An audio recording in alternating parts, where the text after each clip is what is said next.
New door handle? No, nothing new at all. I'll put the lights on them. That's the bonus of the podcast, people. There's no game without work. Oh, we're on the podcast, though? Well, yeah, but what? That I haven't got a new door is on the podcast. Yeah.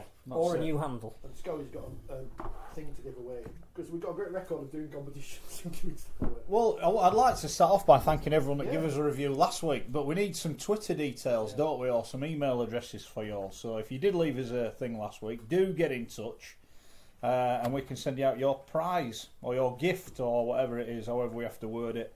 Yeah, we're live on 4020. I feel like I should do a Jerry Springer piece, you know, where he used to reflect what had happened on his show. At the end. But I think I should do it before about Salford, because we got glad you mentioned absolutely. Did you get some mail? Some mail. I got hammered on social media. I had one too. Yeah, and I have to say I'm probably mostly responsible because my throwaway comment at the end where I said they'd lose by 46. Which probably, Huddersfield. which probably with hindsight was a little bit disrespectful. However, what I will say is there have been, I'd say, 3 or 4 times where we have all to a man tipped them to win and they've performed abysmally. Huddersfield. And as Mr. Jackson Hastings said to me, who are we to question where their heads are at? Well, that's fine. What I would say is where the hell were their heads the week before? And where the hell were their heads when it cost me over £1,000 on my bet when they didn't beat Wigan at home? So I have got, so maybe 46 was a bit rude. But they did, I had a check, they had 14 start at the bookies, so everyone expects them to lose. And as normal, all these after-timers. Tell me before, and I've got no problem. I'd just like to say that I will be tipping Salford to win every game You know between now and what? the end of the season. You know what I'm annoyed with is I went against my new rule and Well, it would have won, wouldn't it? That's the annoyance. So I'm not going to apologise to Salford fans for saying that they'd lose. Maybe by the manner that they would lose. That was probably a little bit wrong. But anyway, by the by, good win for Salford. Well done to them. If only everyone that moaned at me on Twitter went to the games, I'd probably better keep Jackson Hastings and won't have to sell him. There you go. But there you go. We'll move on. So are you getting more speak nowadays than me on Twitter, eh? I got quite a bit this week, but I think you got a lot as well. So I did get the ban hammer out on Facebook. What did I get it for? Just normal?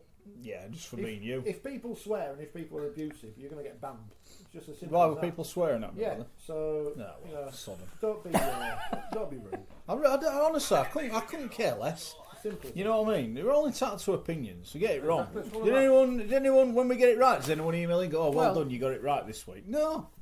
And they won't be listening anyway, so They don't follow us on Twitter. sod off.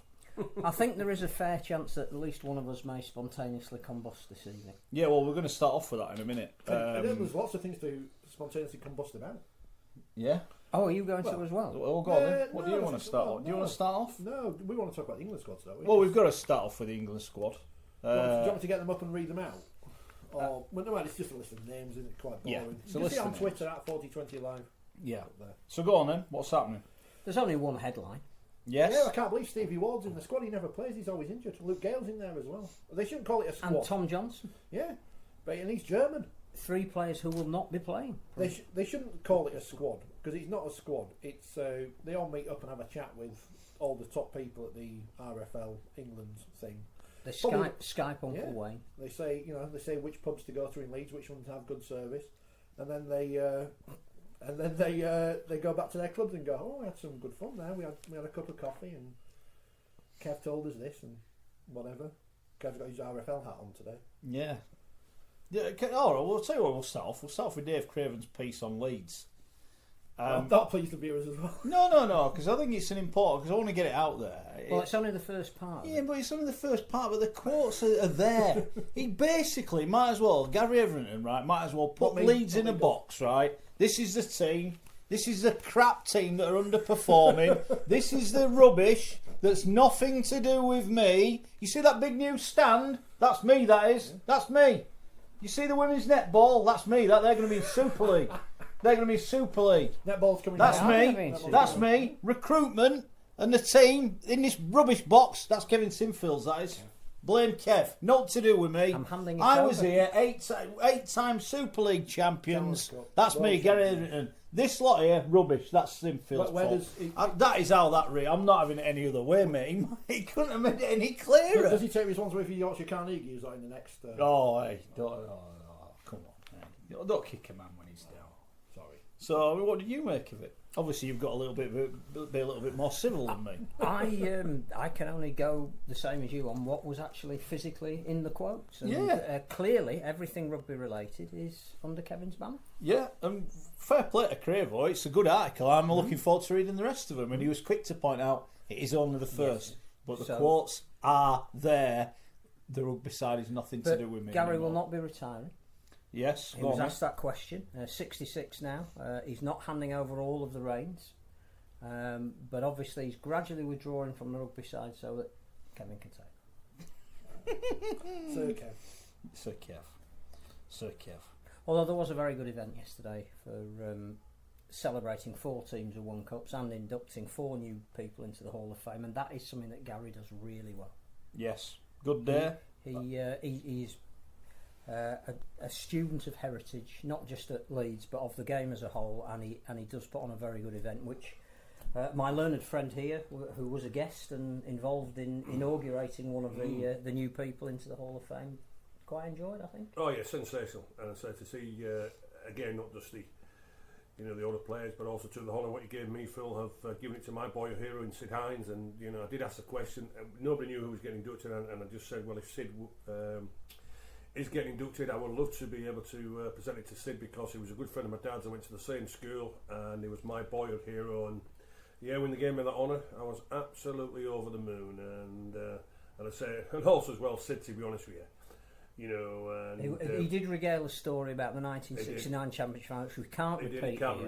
But it was good? very funny. But, yes, he was going to take one of the Castleford players out, come what may, and indeed he did. And he did, yeah. Even though the ball was nowhere. Dirty Leeds. Dirty Leeds. Sid was renowned for. But also as well, when you look at Sid, not just the player, but his coach as well. Is that right? He got 20 finals and he won 16. As a coach, he coached 7 finals, won every one. Yeah, exactly. But also as well, the response what he got from the players, and you could see all the players respect what the players had for Sid, not just because of the player what he was, but the man management and how he got the best out of his players from there, and fully deserved. And so too Eric Harris, John Atkinson, Barry McDermott, and say from Sid from there, and everybody who was there, not just all the players from a point of view, but people who supported that from. And that's what Rugby League's all about. That is what Rugby League's all about. Fair, because without history, exactly, you've got nothing. And they are our club, and they lead the way in that. And Barry's reputation as a hard man, he was genuinely emotional about being inducted, the first player of the modern era to be inducted into the Hall of Fame. So very good. Hats off to Barry. Very good. When's Richie Miley getting invited in? Well, you've got to be retired for 5 years. So well, he's been retired for the last 18 months. Oh, move on. He's banned. He's banned. Who's banned him? Richard Agar? No, he's apparently tripping. Grade B tripping. I remember actually that incident. Yeah, I remember the incident. So won't be playing on Sunday against Hull. Hull apparently are appealing. Can it be 2 matches? Come on. No, non-matches. Right, let's have a look what happened at the weekend. The big story that we've skirted around. Come on. Blake Austin's been picked to play he's been picked in the squad, right? I'm going to let you have your moan, because everyone's going to know what you're going to say, right? Because we've heard it a million times, and then we're going to counter why it's the right thing. Well, let me just say, just before we start, did you watch the World Cup yesterday, cricket? Yeah, I did. Did you cheer England on? Of course I did. Why? Why did you cheer England on? Full of foreigners. Full of foreign players. Oh, are they? The guy who got all the runs is not English. Oh, okay. They've got an Irish captain. Anyway, so why did you cheer England on? Anyway, that's listen. As I said before, that's their philosophy. That's the ECB's philosophy. That's the RFU's philosophy. That's any Tom, Dick and Harry's philosophy. But that's the RFU that have won the World Cup. That's England that have won the World Cup at cricket. Mark, I'm not interested. And England Rugby League haven't won it for how many years? I'm not interested. If they go well, it's the way of the world, Gary. If they go well, they go well. But listen, all right then. Well, all right then. Blake Austin, I'll put it out to you. I'll put it out to everybody. Why does he deserve to play for Great Britain? Okay, right. Let's work backwards. Why is he good enough? And also as well. No, he's eligible, Gary. He's eligible. I couldn't care. And he's made a commitment. Well, all right. If he's good enough, right? Why is he playing for South Sydney with Wayne Bennett then in the NRL? Is he top of the Man of Steel voting at the moment? Well, he might be because he's the best player in this competition at the moment. Yeah, but he's Australian. But also to the fact. No, but he's the best. No, he's not, Gary. I'm not going to go on and rant and rave because everybody knows my feelings about Australians and anybody else who's not British to play for Great Britain. I don't want it. And do you know what? I'm going to make it an even statement here now. Right? And they're not good enough to play for Great Britain. They're not even good enough to play for the clubs. All right, apart from Mark Sneyd, because we know what he brings to Hull. But I'd rather have Mark Sneyd, Richie Myler, and Matty Smith playing at halfback than Blake Austin. That's how bad it is. Why? Simple as that. Why? Because they're English. The British. I He don't want qualifies. Australians. I don't want Australians in the dressing room. I don't. Simple as that. I don't want it. But there's a coach in the dressing room who's an Australian. Yeah. I've made my points about that as well. But if they're the best at what they do, Blake Austin is he's the best in this competition. Come on, People, guys. You've got to answer the question. You can't just say, people- no, can't play. that's legends like your good self who give the points for the Man of Steel correct. have got him at the top. Right. So enough people have seen him. So this year just to say right, and so just because he's playing well in Super League and he's made himself eligible because the Australians don't want him, New South Wales don't want him, don't get picked for City, couldn't he? So he's good enough to play for Great Britain, is he? Well, hold on. Do you The know what question is... do you know what the No, Aussies? no. The The Aussies question and the therefore Kiwis, is... the Aussies and the Kiwis have been laughing. Is he They'll the be best? Well, hold absolutely on. laughing. You're tripping yourself up No, because no. you're saying he's better than all the other people, but yet you don't want him in the team. Well, he's better than, Well, is it all right? Well, if you had to pick a halfback Four. now out of Hold on. Super League and say, right, I can have any one I want, who are you going to pick? At You're number going to pick six. him, At yeah. number- You're going to pick no, Austin. no, I wouldn't. I picked George Williams. Well, that's Or funny I because pick- up or to I about pick- 2 weeks ago, or he I- was saying Williams was Correct. pathetic and not Yeah, playing well. He's had 2 absolutely. good games. But and now he's bagging. I'd rather pick Gareth Winner. As I said, I'd rather pick Myler, Matty Smith, and Mark Sneyd. I don't want Australians in the dressing But we room. want to win the World Cup, don't we? We're not going to win it with Blake Austin. But Do you think the Aussies and the I Kiwis think- are going to be frightened of Blake Austin? no, but Are they going to be frightened of Mark Sneyd? he is the best. You're arguing number against six yourself, No, I'm not. Gary. in the competition. You are. No, I'm not. He's the best number 6 in the competition. Williams will play 7. All right, okay. So, all right. And so he's going to get Warrington. He's going to win the. Is he going to win the Challenge Cup? might. He's going to win the He Grand might. Final for Warrington. At the moment, Hold on a second. He's Here's the a best. bloke, right, that won nothing in his career, but was one of the best international players ever. Saying, well, if you don't win the Challenge Cup or whatever for Warrington, what does that prove? You didn't win anything. You got picked for Great Britain enough times. Yeah. But also, too, there's plenty of competition for the places. I had to play week in and Yeah, but week you didn't out. win anything. No, well, all because So you can't say nobody Blake else Austin did. if you don't win anything, you Nobody can't else- play. Nobody else won anything in my day, neither. What if Nobody Blake- else won anything in my day. Plenty of lads at Wigan did. what if Blake Austin? Well, everybody won at Wigan, but nobody would know at Leeds, at St Helens, at Warrington, at Hull, at Cass, at Hull KR in them days because Wigan won everything. Simple as that. So what if Blake Austin has improved as a player by coming over here and playing for Warrington? Because he's enjoying his time here. He's got the freedom and responsibility to play the way he wants to play. Perhaps he didn't feel that way at Canberra. He's the best player in Super League at the moment, as voted by an independent panel of judges who we all said know their rugby league probably better than most of us. Why shouldn't he be in the squad to be number 6? Because he's Australian. Simple as No, that. I he's don't not. want Australians in the dressing room. He is eligible. He's made a commitment. I think the cricket thing is absolutely right. This country is a multicultural country, and that cricket team had somebody born in the West Indies, somebody eligible for New We all know Zealand, what they've got. an Irish captain. So why do you and watch they- it and enjoy it then? and they Why do you watch it represent- and they enjoy were it? representative of England.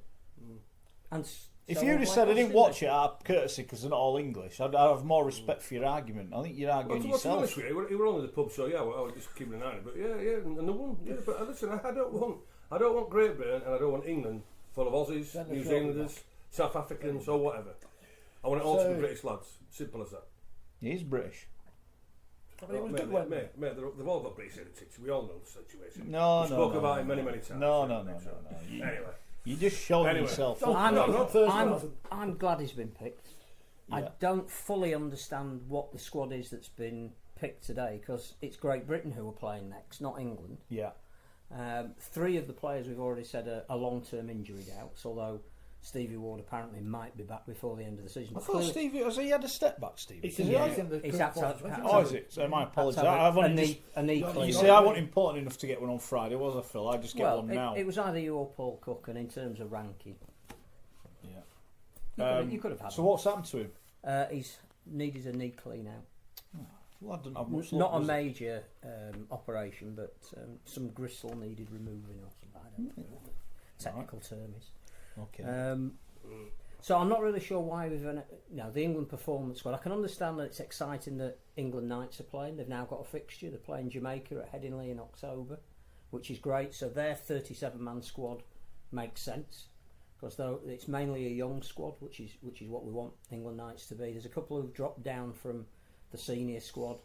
But they can prepare for something. The England performance squad that's been named with Blake Austin in it isn't playing anybody. But presumably we'll get another announcement at some stage of who the Great Britain squad is. Unless this England performance squad, 9 of them are going to play in the Knights. Of course, we haven't heard how that's going to work. But also as well, Phil, with the Knights and the players what they've got in there, and they're all Super League players. Is that a decent test for them against Jamaica? Yeah, because Jamaica will be picking a lot of Super League players. You see, Jamaica will pick players of heritage who are eligible.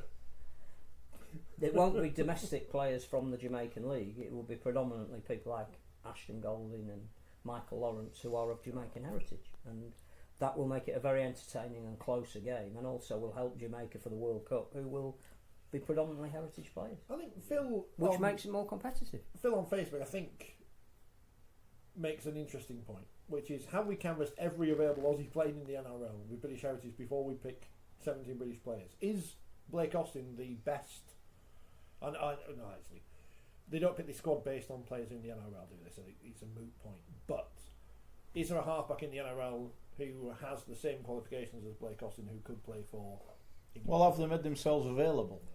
I think that's the reason Jackson Hastings isn't in, is because I don't think he made that commitment to say, if I focus on being an England international, I give up my right to play for Australia, which is what Blake Austin has said, which is why he's as English as anybody else. Well, Blake Austin has moved lock, stock and barrel. Let's be fair to Jack. We don't know what Jackson is going to do. Has already put a clause in his next contract that he may well go on. So that kid has got unfinished business, hasn't and he? He could play State of Origin, and then he could play for Australia, and he doesn't want to make that commitment for England and close that door. Austin is what, 26, 27? He's making a commitment, which is what Wayne Bennett asked of anybody who wanted to play for his country, and so he's selected on merit. You remember Denise last week who didn't agree with Schoey about Matty Smith, wasn't it? Yes. She's with you this week, so you Matty Smith, who hasn't played in the last 2 games, and Catalan have won both. Look all right. That Matty Smith. They look all right. Okay. Fair enough. And it's been saying in the League Express that they're looking to get shut of him. Has it? Even though he's got a year left on him. I haven't read it yet. Lots of things in the paper. But Rangi's back. Yeah. Well, let's stick on subjects. No, I'm just saying. What do we make of the 2 young lads? Ollie Wilson in the Knights, that's good. What has he played 2 games? But clearly showed the talk is not all hype about him. I think the other thing about that as well is that they want to show a pathway for the players, and he was outstanding in the England academy squad that beat the Aussies. He was outstanding against Salford the other week. So I think what they're saying is, look, there is a genuine pathway here. You played really well for the academy team, as did Harry Newman. You are on a trajectory whereby you need to be included in this squad. They may not play against Jamaica, but they need to be in that environment. They need to be seen to be going up a level.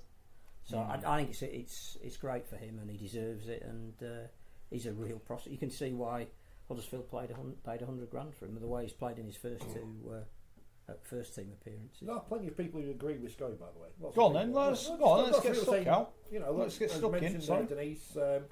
Simon asked Gary, would the Aussies pick Sam Burgess? They picked Tony Carroll after he played for New Zealand. They pick everyone from the South Sea Islands. I think if Sam Burgess declared that he wanted to play State of Origin, he would be selected for New South Wales. Yeah. So, for sure. Pete says, I'm growing some leaks in the garden. Do I qualify for Wales? We'll give you John Keir's number after the show. Brian, totally agree with Gary on this. Sick to death of it. I want British players or English, not Australians or Kiwis. Another one who watched the cricket yesterday then. Big respect to Gary Schofield, says Mike. He has been there and done it, knows what he is talking about. Hold up, where's your other hand? You're not tweeting in here, have you? Is that you got a phone in your hand down here, tweeting all these supporting Garys? I've prepared everybody before I put the show. I wondered why you were on your phone all afternoon. I am with Gary. You should get those t-shirts. It's a strange, isn't it, that the 46 Great Britain caps that this show does have, there's a bit of a split of opinion. The guy who's got 46 Great Britain caps thinks one thing, we think something else. He's been slagged off and tried to prove him wrong. No, I just look. The lad qualifies. The rules is the rules, Gary. We want England to win the world. All of the talk since the cricket was the impact that victory would have. By the way, first of all, the 6 should have only been a 5. Oh, we jammed the it. situation. So Australians, so also as well, England were all out and the Kiwis only had 8 wickets gone. I know rules are rules, but it's a little bit juicy. Oh, it's the champiest World Cup victory of all time, but it's also it doesn't matter. Who was bothered? There were hundreds. Exactly. There were hundreds of kids at the Oval today to fate that England cricket team. If only Carl And Watkins. If it was on terrestrial television, and if 4 or 5 more kids want to take up a bat and go and play cricket because they've seen Ben Stokes and they want to be the next Ben Stokes, who, funnily enough, his father was supporting New Zealand. Then what a moral dilemma that must have been. Then isn't that? You must be thinking, I hope he gets out. Oh, no, it's my son. I hope he don't get out. I hope he gets out. I hope he don't get out. Oh, it must have been awful. And it's our fault anyway, because if we hadn't employed him in rugby league, then Ben wouldn't have been eligible. There you go. But isn't it great for the sport of cricket? People all day, full of social media, have all been talking about cricket and what a great occasion it was and what it meant. Don't we need that? Don't we need to find the players that can win us the World Cup here in 2021? Yeah. Blake Austin is one of those players. Are we going to turn around and go, I'm sorry, we can't accept that? You know what, I think you're missing the point here, fellas. Do the Australians pick Pacific Islanders? I think you're missing the point here. How old is Blake Austin? 26. How many times, right, for City Country, John Davison, I knew that he played 2 or 3 times for City Country. Well, really, that's just like playing for Yorkshire schoolboys under 13s, right? He hasn't come anywhere near playing State of Origin. He hasn't come anywhere playing for Australia. But he's the best player hold on. in So our why? competition. So why? Because he's come over in Super League. He's been allowed to express himself a little bit, because we all know the Australian Rugby League is robotic and they're not allowed to play what they see and they're not allowed to play with that vision and awareness. Here they're going harping on about everything what they're going on about every week. And so because he's playing in Super League, which is nowhere near as good or as intense as what the NRL is week in and week out, as State of Origin is, and also and I know what Test football's all about. Well, we all know what Test football's all about because we share 46 Great Britain caps, right? So what makes it good enough? What makes him good enough to be a Great Britain international? In his position, he is the best. Well, we've got 2 better players than him, George Williams and Gareth Widdop. Well, in my opinion, Widdop's injured. He may not play again this year. He's one of his marquee signings. Well, that's for next year. So Widdop wouldn't be. So Blake Austin next year will be playing number 7 and Gareth Widdop will be number 6. Well, what makes Blake Austin good enough Gareth to play? What is turning Blake Austin into be this so-called international player when he's been nowhere near? Hold on, how do England pick the squad then? Because none of their players at half-back playing the NRL. George Williams is going to be the only one, and Widdop, that'll be it. There's only 2 of them, and Williams hasn't even gone yet. So do we only have 1 half-back because none of them are good enough to play in the NRL? Well, hold on. Well, they're not. Hold on. Why aren't South Sydney signed Richie Myler or Mark Sneyd or whoever else you want to? Johnny Lomax. Not good enough. So Austin's a better player than those 3. So, but we won't pick him because it doesn't matter.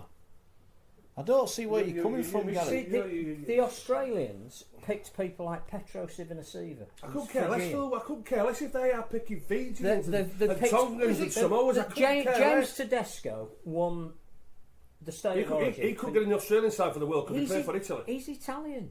I know it doesn't stop Australia picking him. He didn't get picked for the last World Cup. He will this autumn. Yeah, only because Billy Slade's retired. And Paul Vaughan will get picked as well. And he's played for Italy. Right, so you tell me then, would you love to see a Great Britain side, and you, Mr. Wilson, and you, Mr. Shaw, would you love to see a Great Britain side with full of, let's just say, half a dozen or 7 Kiwis and Australians in our national if side? They're eligible. Yeah. If they're eligible and make a commitment, I don't care. I want to win the World Cup. Well, one thing for sure then, when we go to the Test matches, if that's the case, let's make sure... Well, you won't be going, will you? You won't be going. You won't be going. To be honest with you, it would be very, very hard to support a Great Britain side. If we get to the World Cup final with Blake Austin, you can't go. Because you said he shouldn't be playing. Well, even to give you free tickets. I'll tell you what, I won't go. Simple as that. I won't go. That's on record. I won't go. You do know that. I won't go. Know that, don't you? I won't go. Unless it's VIP hospitality. For 2. I'll try for 4, lads. Suddenly I'm with you. Schoey, come on, man. I'm not having it. Come on. I'm not having Australians and Kiwis in the Great Britain dressing room. I'm not having it. I look forward to him playing. I do. I mean, I enjoy playing. I enjoy seeing him play, and if he's going to do that in an international arena, fantastic. Yeah. How did he play last week against Salford? I don't know. Wasn't oh, right, he had a bad game. Right, okay. He had a bad game. Can't pick him now. Oh, how did he play when I got beat a couple of weeks ago as well? Should we not judge him in the semi-final in a couple of weeks' time? I think Hull have a big say about that, don't we? About that. But also, it's like with Jackson Hastings, they could be Huddersfield with Jackson Hastings. No, you can't criticise. This is what I'm don't saying. Don't criticise Salford, whatever you do. This is what I'm saying. Whatever you do. Test football is far different. So my question is to you, Phil: because he's playing all right in Super League, what makes him an international player? We can only pick the 11 players that are playing in the NRL. Where are we going to find the other 6 just to field a team? Yeah. Somebody's And what do you got to always play. say about players? You don't know until you give them a go if they're good enough. And how do you know he's not going to be good enough? He might want to turn up and go, I'm going to stick it up so far up their noses, right, that they reckon I'm not this, I'm not that. How do you know you're going to go and rip it? You don't. You don't. Well, I think I have a bit of an idea because he hasn't been selected for New South Wales. So what? And he hasn't come. Well, So what? But he could be a late developer. There are other great I'll tell you what, players you ahead can of pick him. some hell of a good players that haven't been right, picked for. Late developer. Maybe he's he couldn't- 27 years of age. And to be honest with you, it's like someone as what I say about our young players now. And you said it many times. You said, Phil, you know, it's too early for him. It's too. You want, well, what is too early? But What's a late developer? maybe he wasn't quite as good as Jonathan Thurston, but there are very few I've ever seen play the game who were. Oh, mate, he's talking different. He's talking an immortal here in Jonathan Thurston. Well, but that's who was He's in talking, front of him. he's talking an immortal in Cooper Cronk, but also as well. Well, let's have a look at the halfbacks who were playing for New South Wales. Then Mitchell Pearce got brought in because really, you know, they've had a few injuries and this sort of thing. You know, he's got nowhere near. Mitchell Pearce has been slagged off for the last 4 or 5 years.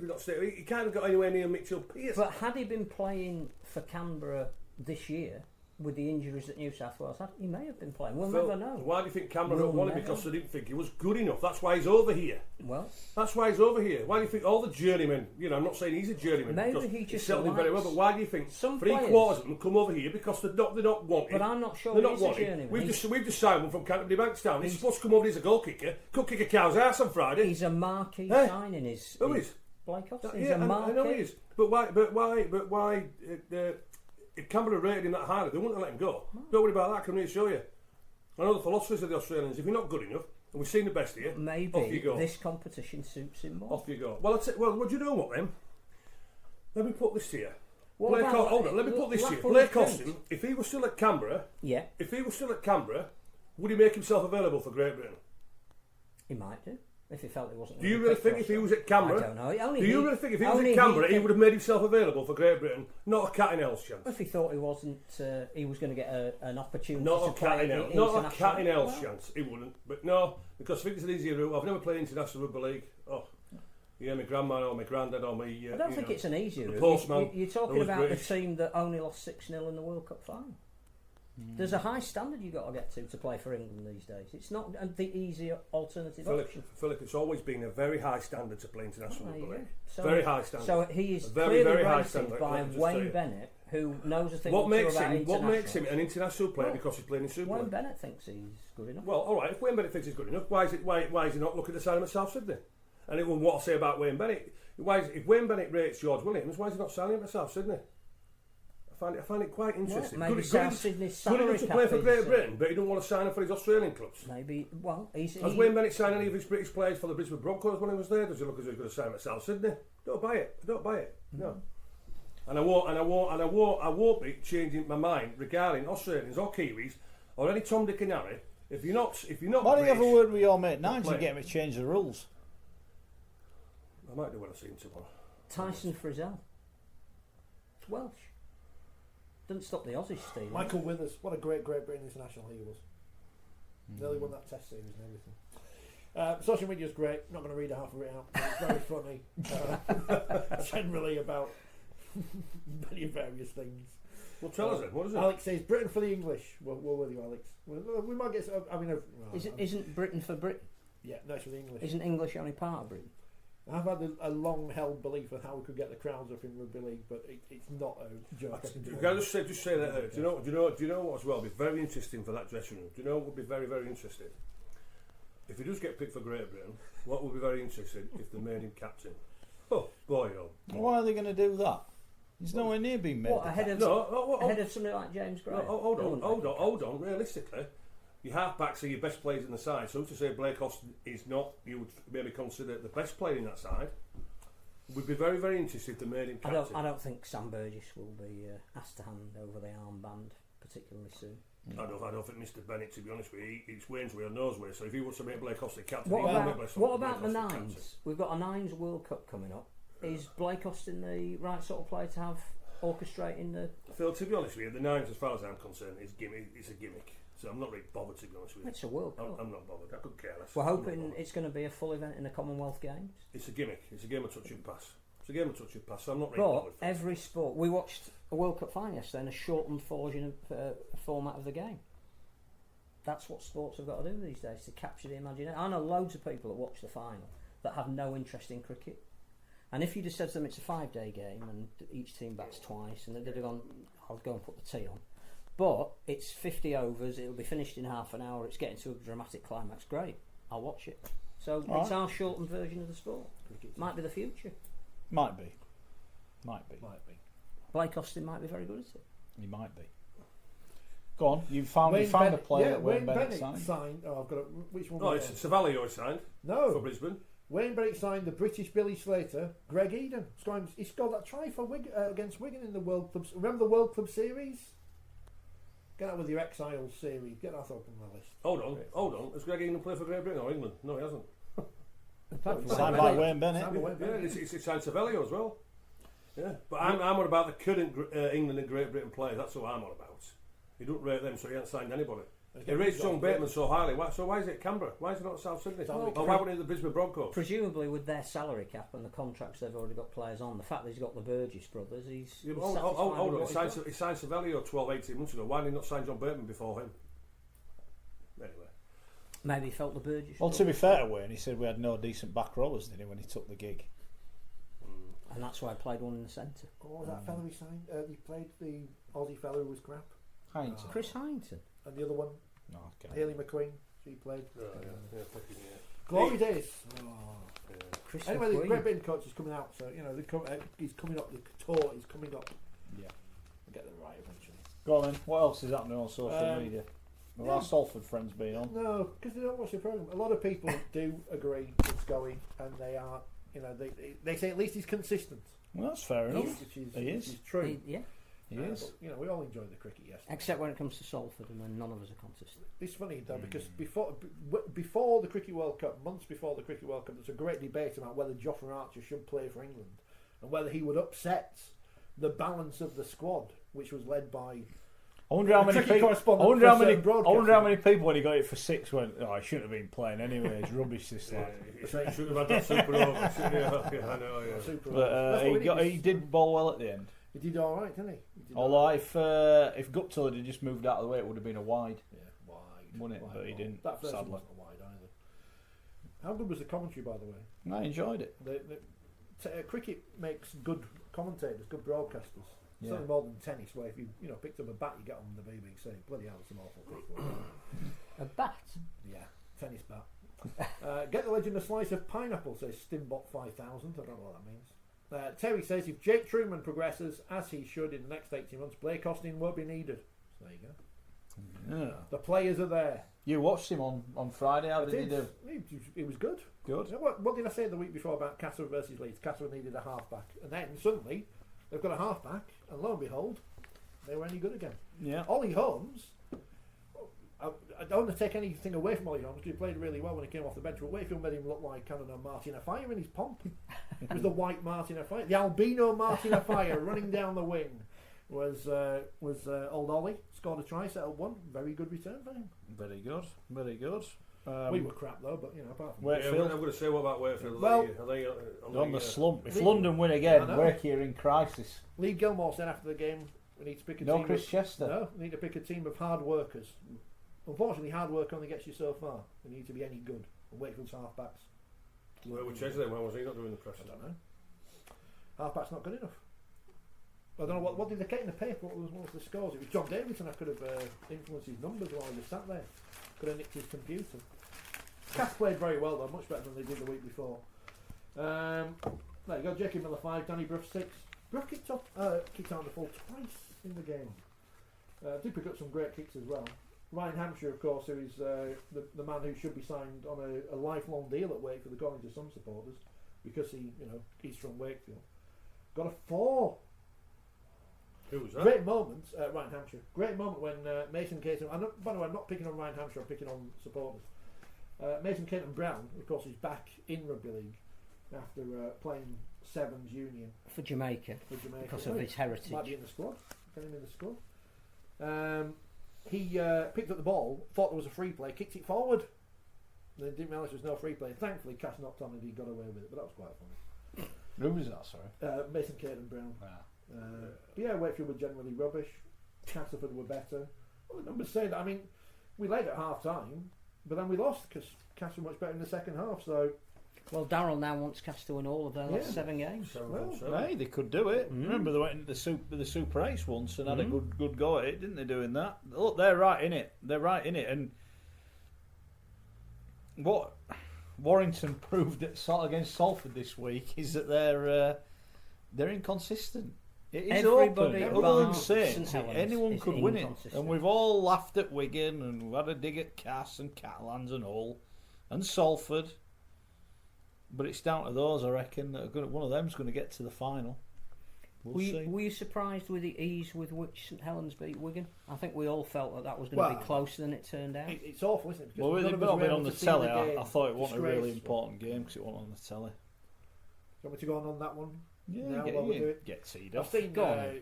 I've seen people before and after, both clubs and journalists and whatever, writing about this. You know, we used to be in charge of the rugby league section of a radio station. You remember the glory days when Uncle Ken paid our wages? Uncle Ken. And once I think you must have been away or something, and you left me with the responsibility of choosing the fixtures we did. And there were two: Widnes versus Castleford. This is a Sunday afternoon. Widnes versus Castleford, and Wakefield at home to Wigan. And I chose Widnes versus Castleford to send probably Me. the doc to and go. Yeah, I went to it, yeah. I think it was 34-24 because I've checked this out to make sure I got this right. And that was the game Wakefield won 62-0, which of course would have been probably better to have on the radio. But before you make that decision, you go with all available evidence that said Widnes Castleford away. You're looking at an audience. It's a closer game on paper. That's the one you go to. Sky made the right decision by picking the game which they thought had the most intrigue on when they picked it 3 weeks ago, whatever. That was not Saints and Wigan. Wigan had only won 2 in a row at that point, and Saints are storming away. And let's have a look at the league table. Saints are still top of the table. They've only lost 2 all season. Wigan are just behind. And Leeds and Hull KR was a game which had something riding on it. So as much as people want to say, and looking at figures from earlier this season and saying, oh, well, Saints Wigan was the most watched game this season on Sky, it doesn't mean anything. People aren't going to just watch a game because it's Saints and Wigan. People watch the Rugby League on Sky. They watch the Super League because the Super League's on. They will have watched Hull London. They might have turned off after 20 minutes, but they'll watch the start of it because it's Super League. It doesn't matter what fixture it is. There's no divine right for Saints and Wigan to be on telly, and people who believe there is, yeah, they're idiots. And they got a sellout, which they may not have done if it hadn't been on telly. You would have sold out. double no doubt bonus. about it. Wouldn't Double have done. bonus. No, exactly. And fair play. I was partly hoping it was going to be a poor crowd, and then you can say, well, if the fans aren't going to go and watch it, no, fair play to them. Well done. I like it. You know, that's good. That should be what we're aiming at. But what we should have is a competition where whoever's on the telly, we're all happy to watch it. Although we I don't have quite to have that at the say, minute. Tony Smith is in the camp that says excellent should be promoted above what he called train crash. And as he was saying, Hull KR are on the telly at the moment, but if they get slightly better over the next few weeks, which he thinks they will, they'll stop being on the telly. So they're getting better, but they won't be featured. They're only being featured because they're in that. But if, Well, you've got nothing to play for, then why would it If be you're on? watching that game, though, you're a neutral going, hang on, these two are bottom of the league, you're like, near enough. You wouldn't have known Hull KR were bottom, would you? They were Played- brilliant. Oh, Absolutely Played great. brilliant. Promoted the ball. It was a joy to watch them because they played the Tony Smith way, and as he again said in the press conference afterwards, his team are not going to die wondering. And the third try that they scored, Unbelievable. the last tackle power play, where was it 5 inter passes inside about 10 metres, and one of the guys who started it ended up finishing it, and the bloke who had the virtuoso masterclass is hanging the ball out, just waiting for them to support him. You could watch that all day, no matter who you support. Even if Wigan had won or Saints had won with a golden point and Leeds had won 50-0, it was still the right decision. You Yeah, can't I use think it was. hindsight. I think it was. It's like, on the, you know, I've criticised the selection of the tennis last week on the telly. They put Andy Murray and Serena Williams on BBC One in the mixed doubles, and Dan Evans in the actual men's singles. The blue ribbon event of Wimbledon was on BBC Two. That's the wrong decision. You put the biggest game on the main channel. Sky chose the biggest game on the day. You know, it doesn't matter. Saints Wigan doesn't have to be on TV all the time. Leeds Bradford doesn't have to be on TV all the time. When Bradford are back in Super League, unless they're on Channel 4, and we'll talk about that later, that game doesn't have to always Part be on of the telly. issue of whether Saints Wigan should be on or not is that Saints and Wigan play each other too often. Yeah. So there will be another Saints Wigan game before the end of the season. It's not like we've lost the opportunity to see that game because of the fixtures that we have. And people criticising the fact that Hull London was on Thursday. Don't they pick the Thursday games at the start of the season so people can plan ahead? Which people Yeah, I moan think they did, about, didn't they? so. They named them all, didn't they? Because people moan about Thursdays and they can't get to games, so they give you an opportunity to plan, and then you moan about it. So If it had been on Thursday, the Saints and Wigan fans would have moaned it wrong on Thursday. But because it was on the telly, so you can't. It's one of them, you can't win. Whatever they do, they can't win, can they? So, look, Saints magnificent. Should they be worried, though, that their coach, all is quiet, but yeah, there's a lot happening. What's happening? He's going, isn't he? He's got to be. You would say so, wouldn't you? Obviously, on the Gold Coast, but they sacked their coach from there, and obviously there's been conversations, haven't there, whether they try and spin it or not. That they're chasing Holbrook from there. It's very reminiscent to Ben Barber last year. A lot of talk, nothing being said. Yeah, and I say Holbrook, we sent Alan McManus, I think it was about 4 weeks ago, they said, yeah, we're going to get this wrapped up. We started talking, hopefully we can get it wrapped up in the next couple of weeks. Now it's gone full circle. Now it's gone totally full circle, hasn't it? And Holbrook, yeah, he's done a great job at St Helens, but at the end of the day, the Aussies, they like to go home, they're waiting for an opportunity. Whether, to be honest with you, whether the Gold Coast is the right club for him, I'm not so sure, because they're lying at the bottom now because the Bankstown, County Bankstown Bulldogs won, so it's an interesting one. But yeah, you can read into it, read into the lines whatever you want. But it looks very much so now. His head has been turned, and if he gets the treble or the double this year, I think he's on his way. I think he's on his way home. The dynamic changed with that sacking this week, because I think you can't say anything if there's no job to go to. You know, Yeah. The NRL can hint that he might be the next cab off the rank, but if there's nobody to get in the cab, it doesn't really matter. Well, in Aaron Bauer's piece, he's put, according to the Sydney Morning Herald, those close to the St Helens coach have told him it would be an unwise move to sign with the Titans. Well, but there's only, like over here, there's only 12 clubs that you can coach. There are only 16 in the NRL. Yeah. If you get offered one of them, yeah, and you're an aspiring head coach, you can't really turn it down. Never worked as a coach in the NRL. And the best thing for him is actually to take on the worst team, because the only way you could take that team is up. But he can't get relegated. Well, he gets Callum Watkins to coach as well. But I think does he rate Callum Watkins? I don't know how old his kids are and his family situation, but at some point he will make a decision to go back to Australia. If there is a job now waiting for him at the end of the season, I would be surprised if he didn't. If he can go out as champions, yes. It's all there ready for him to do it, isn't it? And the reason he came over here, as much to enhance his coaching education and get the opportunity to be the guy that was in charge of a team, it was to put on his CV to the teams back home that he was ready to take on that job. Michael Maguire's doing a great job at West at the moment, but he wouldn't have got that if he hadn't dropped back here. I'm not sure about that, Phil. They're not in the top 8, but nowhere near the top 8. But he's rebuilding the club. He's getting players out. He's getting the players that he wanted. Yeah, but unfortunately, you don't get time to rebuild. And he's doing a decent job with rebuilding New Zealand at the same time as well. So I think if Justin Holbrook was offered that job, he would have to very, very seriously think about taking it. Well, there may be another job as well, because they're on about with Dean Pay, aren't they? Canterbury, the Bulldogs, aren't they? You know, but it's an interesting one. But one thing for sure, his head has been turned, and it seems to be that McManus has gone pretty quiet, hasn't he? You're not hearing anything from McManus, saying no, Justin's all right. We've had good talk. We're nearly over the line, and let's get it sorted as quickly as possible. No, his head has been turned, and for me, if he gets a double or the treble this year, he's off home. So let's assume he did go. Who were the candidates for St I'm Helens? going to upset all the Saints fans now. I think we're anti-Saints by saying they're No, look, the guy, he's done that. He's doing a great job. Yeah. It's a Our compliment. Saints magnificently better than they They're were only 10 when he took points over. clear at They're the top. miles better. They've avoided relegation, according to some fella on Australian telly today. Very good. Yeah. So who are the candidates then for St Helens if at the end of this season they need a new coach? Well, they brought in Richard Marshall as assistant, young, vibrant, young English think- coach. Give him the chance. He likes to play the St Helens way. Tony Smith. He likes to play open, attractive rugby league. Give it to Richard Marshall. Give it Richard Marshall. He's got the play. He's got the tools there. He's got the players to work with. It seems as though that he's got respect from all the senior players, from all the lads who have got the egos in the dressing room. He's got the respect there straight away. Give it Richard Marshall. Fair dues. People are sharing their Great Britain signs with us Go on on then. social media. Excellent. Here's Rommel. Hardacre, Megginson, Percival, Gildart, Burgess, Lomax, Williams, Roby, Big Sam, Walmsley, Bateman, Farrell, Knowles, Subs, Graham, Hodgson, Burgess, Connor. Which Burgess? Too many Burgesses. Burgeye. Is that the? Is that the You have official Coot one? in there. No. He'll play. I think he'll play. He's been outstanding. Coot will play. He'll play Hardacre at centre. I think he'll play Coot. On other things, Pat says relegation scrap is more interesting than the top of the table at the moment. That's why it's on TV. Correct. We'll give you a job at Sky. Get your CV into them. Oh, before I forget, some of the ridiculous abuse on social media Angela Powers gets. What is wrong with people? I don't know. I didn't see it, so I don't understand what's wrong. I mean, the abuse we got from Salford fans for predicting them to lose.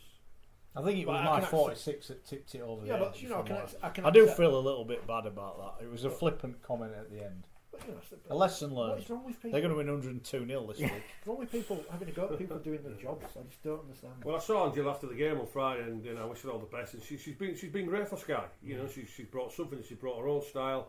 And She's a brilliant producer of documentaries, which is people. She's been excellent for the game of Rugby League. Now with the promotion, I say with the ladies' game hitting the heights what it's hitting.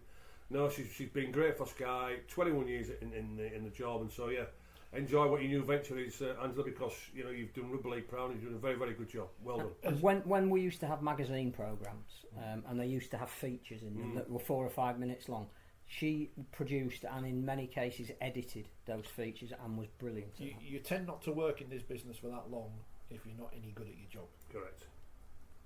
There's always exceptions to that rule. As we have proven. Somehow we got away with it. The interesting thing, though, is it's somebody else who's leaving Sky after a long time, so they're clearly undergoing some kind of a revamp themselves, and I just wonder how that affects their negotiations with the sport in a year's time. Are they starting to downgrade the people that work solely on Rugby League? Time will tell. Don't know. Kev says Saints might go for David Ferner. I've heard he's free. Is he free yet? That was like John Inman here. Why would Saints want to go for Ferner with his record at least? I think Kev might have been a little bit sarcastic. Joel says they can have Agar. Which one, Alan? There's 2 pages with Richard Agar in the new. I think Richard Agar is the most misunderstood person he is. in Rugby League. It's not his fault. He's such a nice guy. Whenever I've spoken to him in the media, even when he's been hammered or he's had a good win, always decent guy, always spot on. Absolutely no issues. You know the word I would sum up Richie Agar just in one word: smart.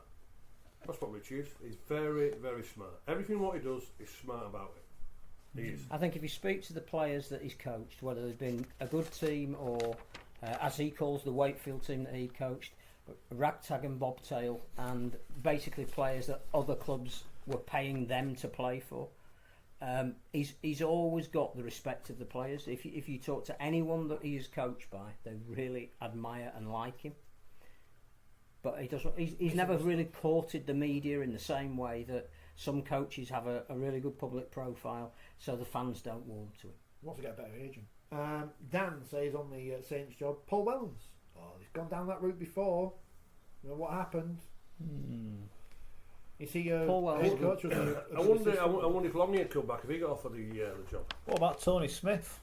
Would he not Do you think be he's on going their to be at list? Hull KR next year? I don't know. I think there's a lot needs sorting out at Hull KR. Although they seem to be making an awful lot of appointments off the field at the minute. They've made some more this week, and you just think, well, all right, okay, they've obviously got a vision. Jason Netherton. Like the academy, they seem to have revamped everything away Yeah, from the academy's gone, hasn't it, between the two clubs? So what they're doing? Well, I think they've made a couple of appointments there, haven't they? They're looking to obviously build, which is fair play.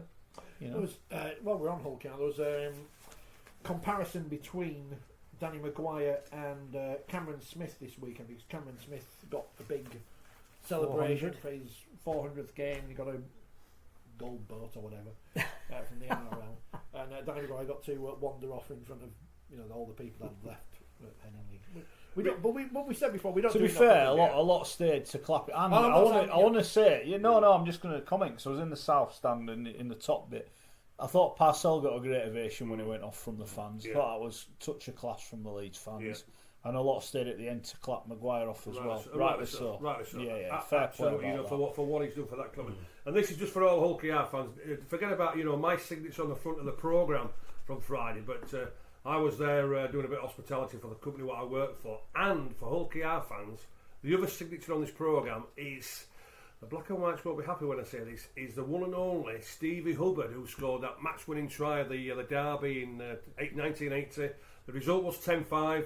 So Hull KR fans, whatever best question or whatever Richie decides was there, leave your address by email or how you do with social media. Send it on CFAX. I'll see it in the morning if you send it on CFAX. There's a programme there, signed by myself, forget about that. But Stevie Hubbard, the legend from the Wembley final of 1980, and that programme is yours. And okay? if you did leave us a review last week on iTunes or whatever it's called these days, Apple Podcasts, get in touch with us on Twitter or Facebook and let us know, and then we'll sort out the. Then we can send you your gift. And if you didn't, why not? And keep doing it because it bumps us up the charts, and we want to stay above. We actually got above everyone not just Matty Johns, but them. We're in the top 100, did So you say? yeah, well, the numbers will be out soon as well. So if we can do that again, it's much appreciated. I mean, And we're big in Croatia this week. Croatia probably. Yeah. It comes out in about an hour. Zimbabwe. Yeah. So Sounds like we're big in Salford this week. No, they don't watch that. Sadly, none of them watch. No. Who have they got this week, Salford? Can't wait for that prediction. Catalan. Catalan. Where that? Salford, so I'll go for Catalans. So this week we've got 4 games on Sunday, even though for the last couple None of weeks we last haven't week. had any. As Simon mentions, Mickey Hine played his 550th. Yeah, what an effort. He said he's retired about 300 times. 39 years old and still doing it. Wasn't he on our show? Wasn't he on Talk Sport 2 when he retired on our Yeah. show? That's how long ago he retired. But he came back, didn't he? Oh, dear. You're a long time retired. Or in Mickey Ives' case, you're a long time playing. Yeah. You're not so long retired. Carson left us a review on the Swiss iTunes. Did he? Yeah. What a guy. But they're neutral, so we can't go into that. Daniel Anderson says David with a winking smiley. Michael says, are we watching 4 exceptions to the rule now? Yes. Yes, you are, Michael. What else was going on? I was going to mention. Speak for yourself. Someone did say, by the way, why are the 4 games on Sunday Super League? I'm assuming it's so that the 3 semi-finalists all don't have an advantage, because Warrington, Hull and Saints all play on Sunday, and one assumes that Salford versus Catalans was always going to be a Sunday game. Well, is that not the farce, right? That this week surely it would have been better for them all to play on a Friday to give the semi-finalists an extra couple of days and make sure anyone with a niggle can play. Yep. Just to not why was there 5 games on Friday? Somebody did say it's a good job we didn't have any games on Sunday this week because of the quality of the sport that was on. But I sometimes think that by association, if we'd have played in that middle window, we may have got. It was a great sporting Sunday because St Helens played Wigan and it was a sellout and blah blah blah. I'm trying to work out where to go on Sunday because I think I'm going to go to Castleford because I get 2 for the price of 1 there because Cass women play Wakefield afterwards. Leeds women are playing before. No, well, I've put you in at Leeds. Have you? Yeah. Oh, well, I've got Leeds then. 12:30. Leeds are aiming for the biggest crowd at a women's game. No. But They where has that been played though? Leeds. They won't. It's been at Headingham. Oh, yeah, Headingham. Yeah, no, it's a double header. I've got a Leeds. Bloody Leeds.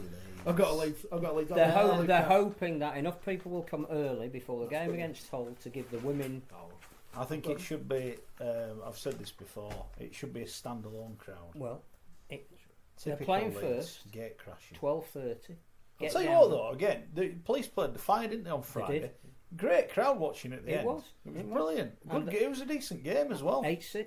Yeah, it was. I'll go to Leeds on Sunday then. That's my. I've already booked you in, son. That's I've already good. booked That's you. good. Well, So 'cause get I there can- early. Yeah, So well, anybody, even Hull fans that are going on Sunday, Well, get there early. I want to and, get some- watch the women's I game. want to Set get a some- world record crowd for a to get some women's post domestic match game. because the press conference for the Challenge Cup finals next Monday and we're here, so I can't do it. Of course, and it could have been as exclusively revealed on this programme. See all these people who get exclusive in the paper. They're all crap, aren't they? There's no interesting exclusive in the paper. Player X is going to Club Y.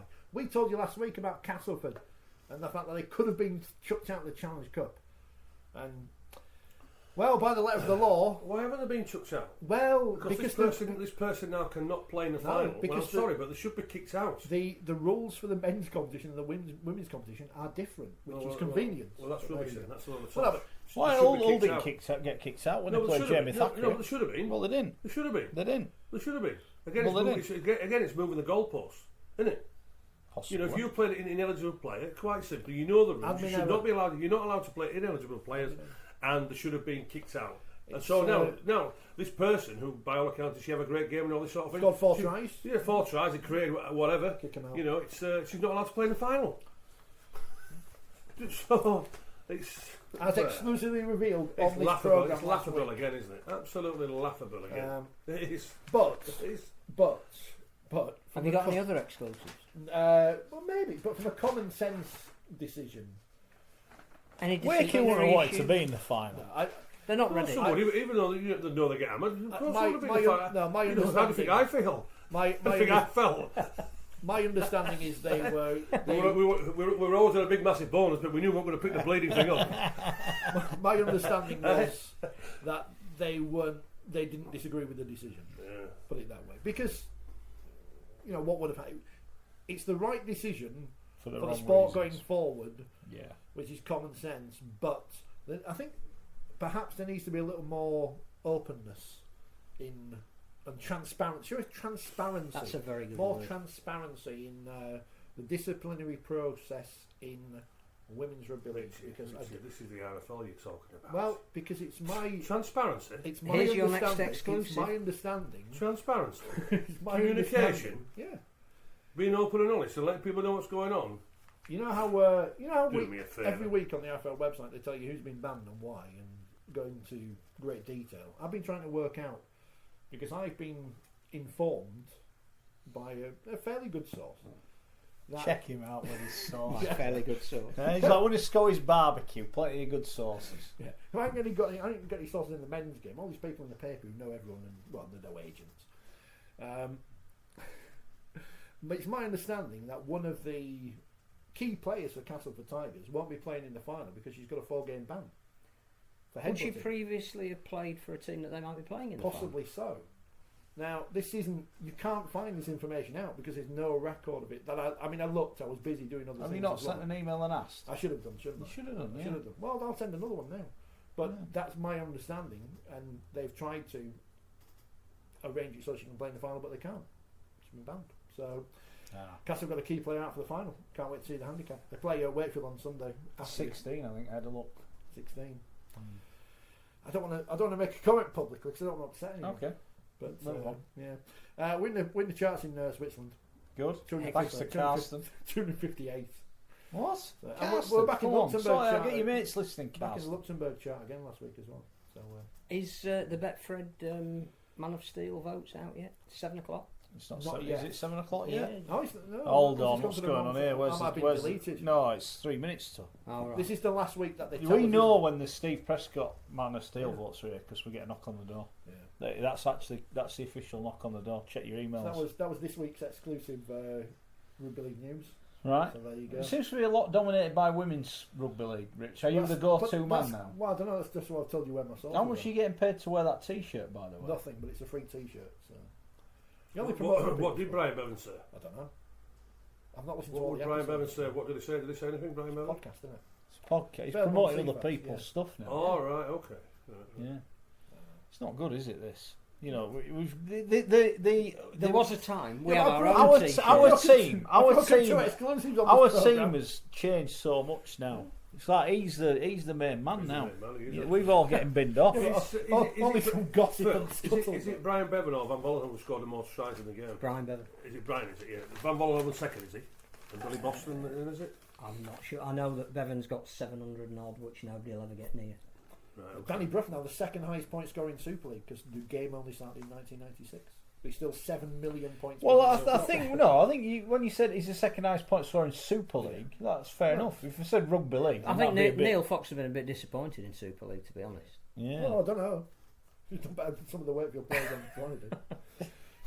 Oh, that's a bit. He's harsh now. He's turned on his own team. Yeah. You see, now he's wearing getting free another goods. podcast He can- T-shirt. He can just fire off at anyone now. Yeah, I won't go to the You press wait this too week. what he says about Salford. He's got the Warrington colours, hasn't he? He's a black colour. Next, I'm relieved actually because I was supposed to be going to Salford on Friday, but it's been moved.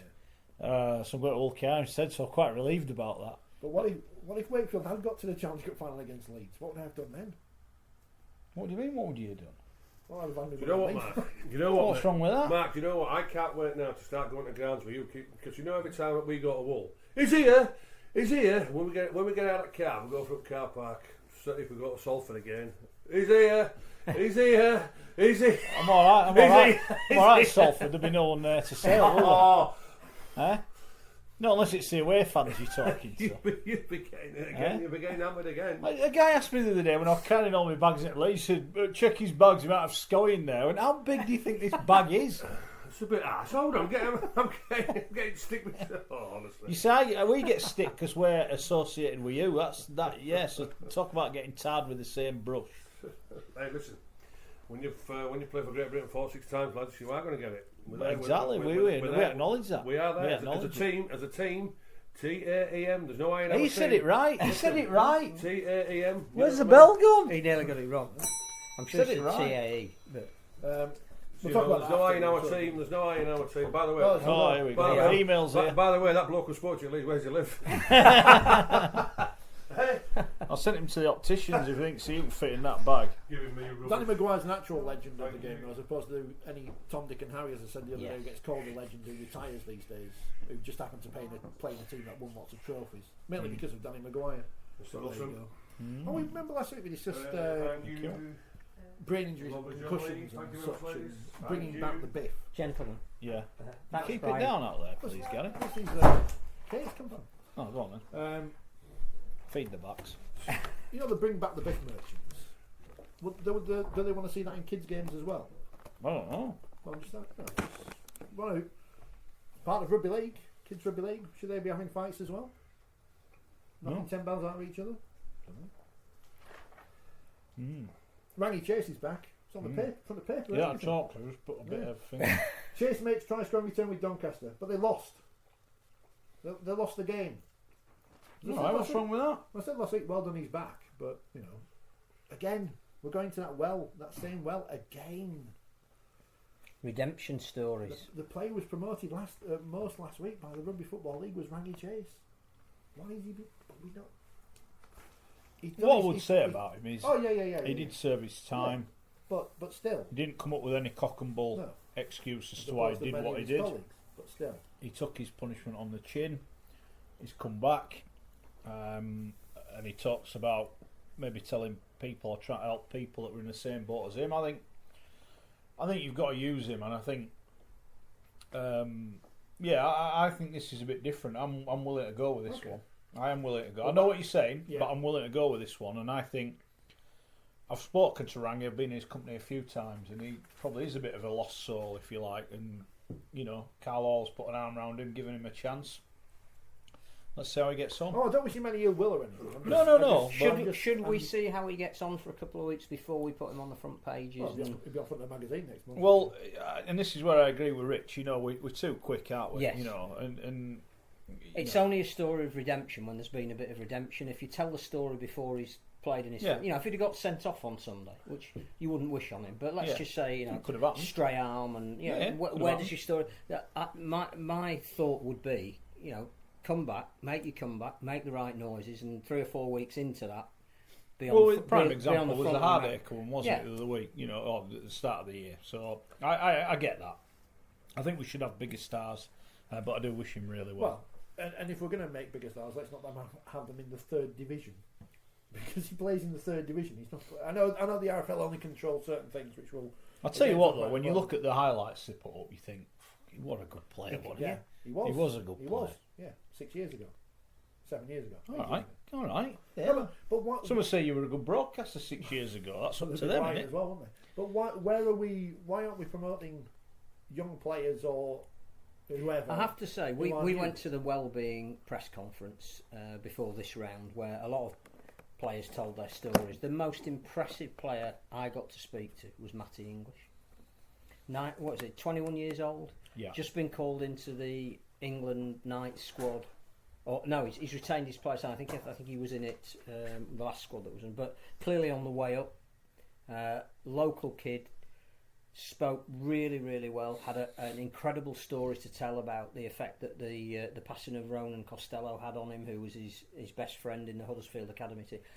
That's the kind of star we should be promoting. Yeah, in my opinion. And he won because I did the Huddersfield Giants when I used to be welcome there at the end of season do, And he won the Ronan Costello Award the first year they had it, and we obviously know Andy Kelly really well, and Andy spoke really, really well about Matty English, about what a person. That's one thing I would say about Huddersfield's academy. You speak to their young people; they're all very impressive people. They're not sportsmen. They're very impressive people who can play a bit of rugby as well. And that's the kind of person I'd love to see on the front of a newspaper or a magazine and be touted as he's got a great story to tell, and what he's doing on the field is a reflection of him as a person. And Rangi has had his opportunity, and hopefully will go on and have another 5 or 6 years at whatever level he can play at. And let's tell his story a little bit further down the line. But to me, I'd rather see an up-and-coming star on the front of the paper. I get that. It's fair enough. People want to talk about one of the main things in the paper. So you want to talk about that now? Or do you want to crack on. Well, you do wherever you want to go. The cake's there, just to make sure Schoey's fed, because I know he gets bored in this bit, so we'll keep him entertained now with cakes and pot. What are you saying about Schoey? No, it's just this is the bit he's not interested in. He said when you get to serious conversation, a deep conversation. Well, it's not that serious, but you remember. Tell you what, Phil, can you get a TV neck and look at CFAX for about 20 minutes? Emmerdale. Watch Emmerdale. When you no, I'd Netball rather watch CFAX. You know, when you're getting into deep conversations. By the way, Netball World Cup, and netball's another great sport like cricket and both codes of rugby, which only teams in the Commonwealth are any good at. Apart from rugby union's got France, but that doesn't really count. But he's on telly all the time. Go on, England. You remember, was it 2011, 2012, when the BBC were forced by the government, probably, to move bits out of London, to be less London-centric. They moved BBC Sport and 5 Live to Manchester. To Salford, I think. To Salford, sorry. Because people will get upset about that from... It's not the same place. Salford. And I don't want to upset anybody from Salford. Still quoted the bees onto their shirt. Though, we would never dream of doing that, Phil. So yeah, it's different. And as you've noticed in the 7 or 8 years since the BBC moved to Salford, you can't move for bloody Rugby League on the telly, can you? It's everywhere. Everywhere you look on BBC, when EastEnders is on, there's Louis McCarthy's Scarsbuck in the pub or whatever. So Channel 4 moving to Leeds means absolutely nothing. It's not what people will tell you, because people are idiots. It doesn't matter where Channel 4 is based for what they commission. They showed Kabaddi in the 90s. They didn't have an office in Mumbai or in Japan when they started showing sumo wrestling, nor did they have an office in Miami when they showed the NFL, nor in Sydney when they showed Aussie Rules football, and it goes on and on and on. So the fact that Channel 4 is in Leeds is irrelevant. Story by Matt Shaw in the paper yesterday. Channel 4 this morning. Channel 4 Express. That's a great thing, by the way, about the journals in the League Express is you don't have to buy the paper because they tell you the news on Sunday afternoon. Saves you £1.50. Channel 4 have expressed an interest in broadcasting Championship Rugby League. Interest. It's an interesting word there. Rugby Football League Chief Executive Ralph Rimmer. That's him. Was it Keithley yesterday, apparently? Instead of Katie Price. Yeah, it's a bit disappointing, isn't it? But again, we can use the joke from last week. Confirmed in a Championship and League One meeting held last week, which is interesting because there were some journalists there who didn't release this. You think they would have released this, wouldn't you? Rather than wait until Sunday to tell us this. That the free-to-air broadcaster were one of 3 companies that held discussions about a future broadcast deal post-2021 with Sky Sports and the BBC, thought to be the other 2. This news could be a huge game changer for the Sport Beyond Super League, with a very real prospect of the Championship being showcased to a nationwide audience in the years ahead.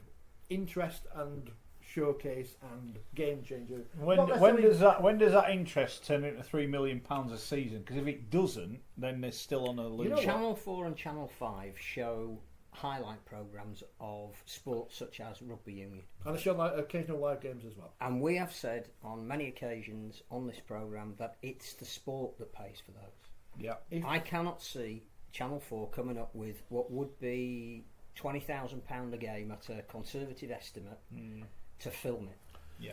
Because they wouldn't get that kind of advertising revenue back in, and they are a commercial organisation. Now, I think there is a programme that Channel 4 would be interested in, and it's one that's won awards when we had Rugby League Raw, and that was a very different way of showing the sport. It wasn't live match coverage. It was let's mic up some real characters, most of whom were coaches, and let's have the inside track on sport. And the game itself was secondary to the fact that it was a fantastic programme, and it showed you how sportsmen and sports clubs and great man managers worked.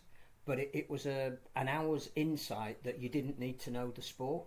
A bit like This Sporting Life was a wonderful book and film. Yeah. that happened to be centred around rugby league, but it effectively was a love story. It got a lot of the atmosphere because it was filmed at Bellevue and was about guys that went and beat each other up, you know. Hashtag bring back the beef. But it didn't necessarily have to be rugby league. It was right for that time because of the black and white films of that kitchen sink drama era. It lent itself to northern working class output that was prevalent at the time. So you can see that Channel 4 might be interested in commissioning a programme that is not the same as filming matches. And here's the difference. And again, people will take this the wrong way as I'm saying Championship Rugby League shouldn't be on TV. That's not what I'm saying. But, and David says, talk it down, Phil. No, we're not talking it down. We're talking down expectations because people read this in the paper, as we said before, and believe everything's going to be on TV. We're talking about a second division rugby league. Channel 4 currently show Formula 1. So the biggest motor racing series in the world. Worldwide interest. And they show one live race a year, but they show the highlights of all the other. They show the whatever the Heineken Cup's called these days. Is it the Champions Cup? So they show the top European rugby club competition, rugby union club competition. Comes to this, they show games in the Rugby Union World Cup, which they don't. It's on ITV, so I don't know where Matt's got that from, but that's interesting. There's a big difference between Saracens versus Toulouse, I don't know, and Lewis Hamilton driving around in Monaco, and Rochdale versus Dewsbury. I don't see where it fits in. Maybe it does. If the first thing I'd do today, if I was Robert Elston, which I'm not, is I'd be on the phone to Channel 4 and I say, I see you're interested in broadcasting rugby league. What do you want? Because that's what Barry Hearn does. Yeah. That's what Barry Hearn does with the darts, doesn't he? BBC, drop some darts? Yeah, alright, let's have some darts. Oh, you can't show the video anymore. Look at this from this perspective. We're a split sport now. So we've got Super League here, and we've got the RFL here who control all these other varying bits and pieces.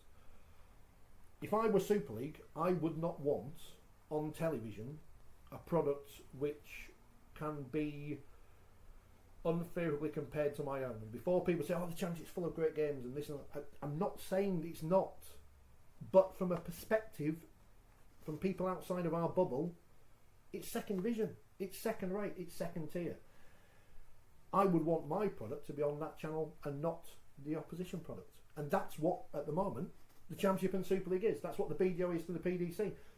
Barry Hearn says it all the time. When the BDO's on TV, it reflects negatively on his product because people may not know the difference between darts. Yeah.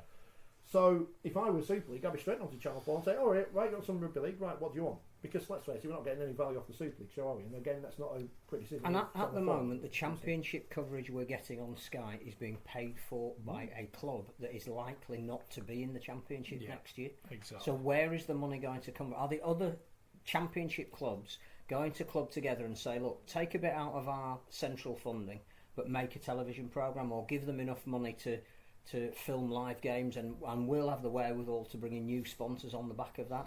It's not going to happen. It is not going to happen. At what point do you feel is the Our League coverage going to be called up? Because they quote figures, right? And the figures that are quoted, right? It's very difficult to believe based on the numbers of members, etc., that they have. And it's interesting that on another programme, Mr. Rimmer quoted a figure that was far, far different to the figure that I actually got off an official RFL spokesman the day before. There was a huge discrepancy there. So why that straight away would worry me as to what figures are being bandied out in the media to what actual figures are. But there's clearly a big investment. The Our League coverage is very good. Is it good enough? Is it a good enough high quality standard to be on Channel 4? Because that's the other alternative, that the RFL look to produce something themselves. But this is my point, Phil, is how much money is being spent on that. And I would imagine that, in fairness to the RFL, they're not scrimping. They pay. We know what they're paying. They're paying fair rates. They need a company to produce it. I presume they're paying them a fair rate. There's a big investment going in here, and at the moment it's getting nil. It's getting nothing. Nothing's coming back in. I just wonder at what point did the RFL go, how much money are we going to pour into this? Because where's their money coming from? They ain't got any money. So where's it coming from? As I said yesterday about if Channel 4 decide they want to show Rugby League, which let's hope they do. I'm not saying I don't want the people get the wrong idea. I want Rugby League on TV, but the main thing is Channel 4 don't make programmes, they commission people to do it for them. You know, it's always saying Channel 4 do sport great, but they have outside production companies do it for them. That's how Channel 4 works. You need to get someone who will make rugby league look as good as it can, and if that's Rochdale versus Dewsbury's again as an example of just a fixture in the championship, then it has to look as good as possible, and that costs money. That's why Sky are the very best, because they spend money on their coverage. You can tell the difference. No disrespect, and it's an example I'm going to make now, and I might regret it, but never mind. When you watch Sky do Super League, and last year we had Jules. If you don't like it, go listen to 5 Live or Radio Leeds or something. If you look at Sky's coverage of Rugby League and then compared it to the NCL coverage on Free Sport last year, and people don't like me using Free Sport as an example, but no one watches the channel. You can tell the difference in quality, and it's not a good advert for the sport because the coverage looks crap. It's a fair point. And that's not a knock on people involved; it's a knock on the budgets you've got. We've got a budget of 0, and you can tell that. It has to be at a level which is good, and that costs money. And as you say, the streams on the app are perfect for what the app is. Yeah. Well, when we did the Challenge Cup final coverage last year, it was perfect for and the the first thing is that at the moment it's free.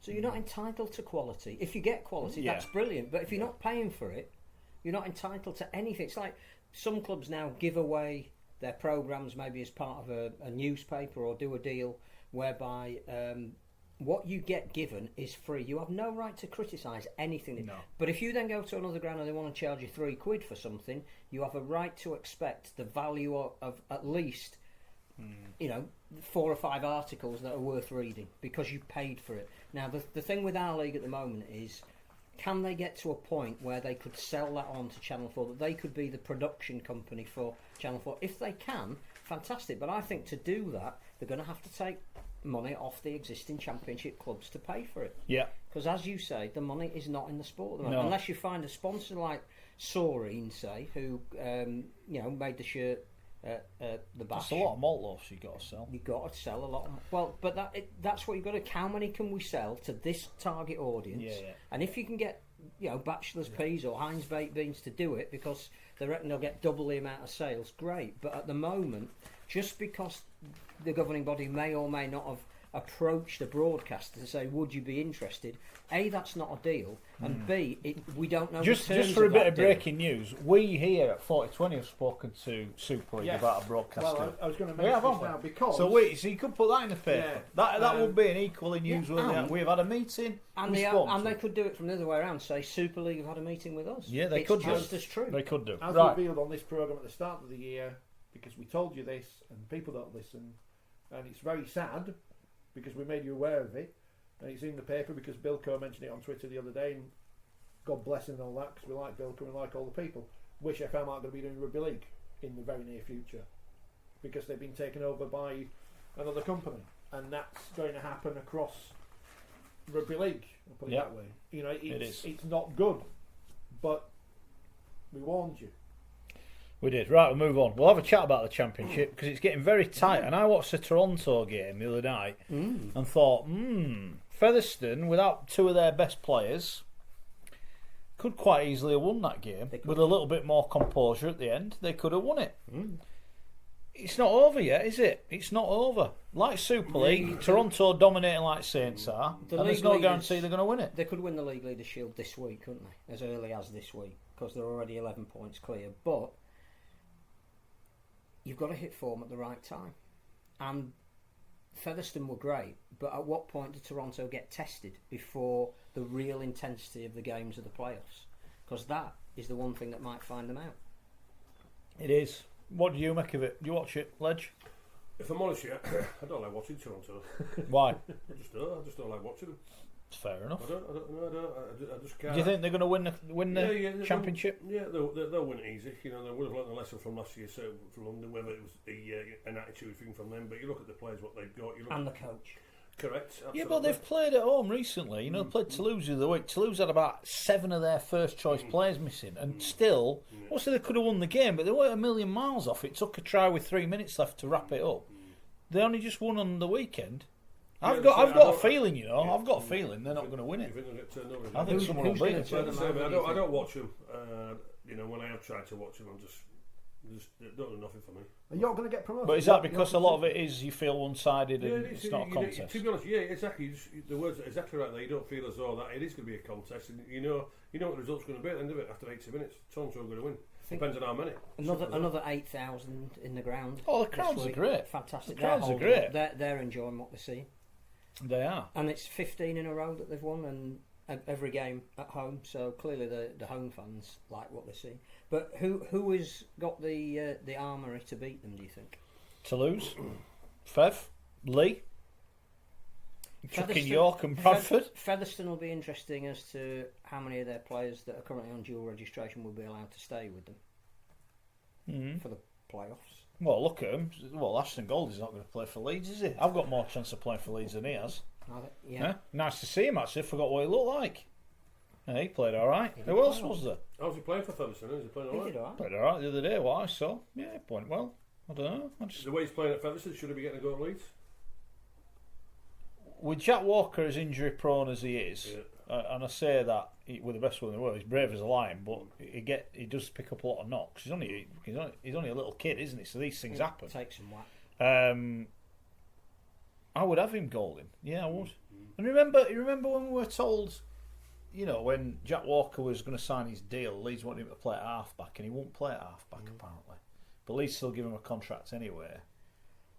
Leeds are crying out for a half-back now. Someone to take a bit of responsibility, play a role for the team. Well, team game last I heard. Team game. Interestingly, no Richie Myler this week. Well, would you play Jack Walker with well, Robert, this is my Robert point. Louis? This is my point. Why are you not saying, right, Jack, son? You play for Leeds. You're not just number one. You play for Leeds. And you bring. You're a very good player.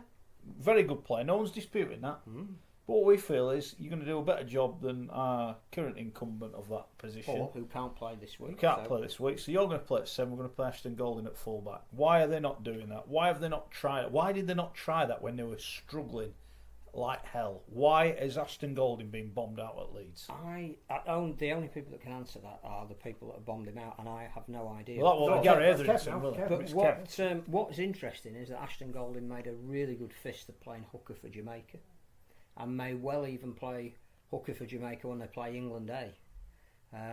And it's not as if Leeds are overly blessed with hooking options, or they haven't been. Ashton Golding's not going to play for Leeds. No, he's not. He isn't. But they could have used him as an auxiliary before they signed Sean Lunt.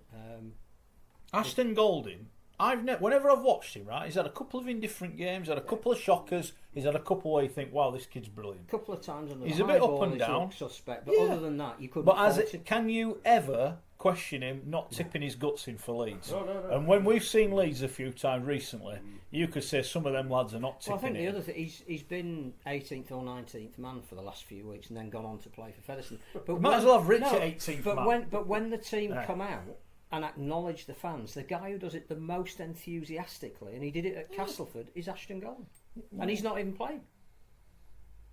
So you can't fault his commitment. But also no, you can't. But it goes back to the question: what is happening at Leeds? Why you can't get in unless the team? you're there at training? I don't know, because it's more than one coach now that isn't picking him. So no, it's more than one director of rugby that's not picking him. But also, well, you mentioned there for Ashton Golding playing at hooker. He said, well, he's not going to play it because they signed Sean Lunt. Hold on. They didn't have to bring Sean Lunt. No, Parcells should still be at Leeds. No, but if Parcell was going because they wanted to bring Robert Louis in to free up an overseas spot, they didn't have to necessarily bring Sean Lunt in. They could have been using Ashton Golding. There's no reason to bring Sean Lunt because he's not good enough for Leeds. Simple as that. I thought he made a difference on Friday. What difference? Timed it up a lot. Timed it up in a the lot? midfield. Oh, did he? We watched a different game to me, then. Well, right. Must have been, Phil. Have we had this? Well, I know Alan. Alan's been on. Alan's made a comment about Richard saying that he shouldn't go tell the listeners to listen elsewhere. Well, this is a production based on opinion. Do you have many hours though? Yeah. I must admit, when that first happened and Richard said it, I went, you can't say that. You can't say that. It is a free world. If you don't like what Richard says, you don't have to listen to it. You can tweet in. You can email him, you can abuse him. Do what the Salford fans... You will get blocked. I don't know, if you don't swear, you won't. No, if you don't swear, you won't. If you've got an opinion, think he's an idiot, whatever, tell him. Did we spend too much on a story which is apparently caused lots of eruptions. I don't think so. Even though I think it's a non-story and explain why. Yeah. So, yeah, I fully endorse him. If you don't like it, don't listen. There's too many rugby league podcasts out there. Yeah. Some I think some of you do come back because you like listening to Richard and you like getting stuck into him, which is what we're all about. Colin says, "What about superstar McClelland, Phil? He played for. He did all right. He did. He looked physically perhaps not yet able to take on a pack of the size of Toronto, which you'd worry if he played. I saw him for an hour and all he did were drop it in, and then at the end he had a couple of runs. I thought, "Go on, son, that's what I wanted." And he did have a. He clearly has talent, but I just don't know if physically. His chip over the top were a shocker at the end. Yes. I was on the draw there, 33-1 as well. I thought I'm getting a run here, and they dropped it twice, didn't they? But yeah, signs of a player, but still a million miles off playing for Leeds. Full pre-season, I think, to bulk up a little bit. He'll be fine. Here's David. Fev would be a disaster to win the Championship Grand Final, as if you take away their loans and Joe Reds, you would have a threadbare Championship team. It would be that much of a disaster they would probably scrap promotion, says Dave. And Leeds saying that Fev is a Trojan horse to get promotion to Super League and then close the trapdoor. What about Lee? Because they've made their intentions clear that the nearer they get to having a chance of sign everyone, they're going to still be in the market. Are they a threat, do you think? Of course they are. I had a look at the fixtures in the run-in. I'm sure there's some huge games coming up. It seems York? Every week, York-Bradford this week is going to be a massive game because if Bradford win, they may well be in the top 5, but also they'll be within 2 points of their opponents. If they lose, then that's 2 positions Bradford aren't going to get, and that's first or second. So, what a strange game, wasn't it? Bradford and Swinton. Swinton were twice 16 points ahead, and then they came back. So were you there yesterday? No, I was. You were at the do, weren't you? I was invited, but obviously I was at luncheon, so I'll be back there next week or two, a couple of weeks. I wouldn't expect anything else, Gary. I'll be back there next couple of weeks. So York Bradford, that's a huge game, isn't it? And so is Toulouse Sheffield. If Sheffield have got any aspirations to break into the 5 as well. Yeah, they're just on the verge of getting cut adrift. If they did get a result in Toulouse, they're right back in it. Yeah. But what about that player as well for Toulouse? They scored 6 tries. That's a great effort, isn't it? Is that Bergal, the winger? I can't pronounce it. Yeah, I'm assuming that's how you pronounce it. I saw it on CFAX from there, to be honest with you. But yeah, 6 tries. Was it 78-0 as well? Was it 68? 337. So that's a good achievement, is that? Every game in League One on a Sunday afternoon got a big. On a Sunday afternoon when Wimbledon was on and the British Grand Prix and the Cricket World Cup final, every game in League One got a bigger crowd than Rochdale on a Saturday afternoon. Did they play at their own ground this week? I've no idea. Rochdale. I believe they did. Yeah, so okay. They are virtually relegated, aren't they? Yeah. 9 points adrift of safety.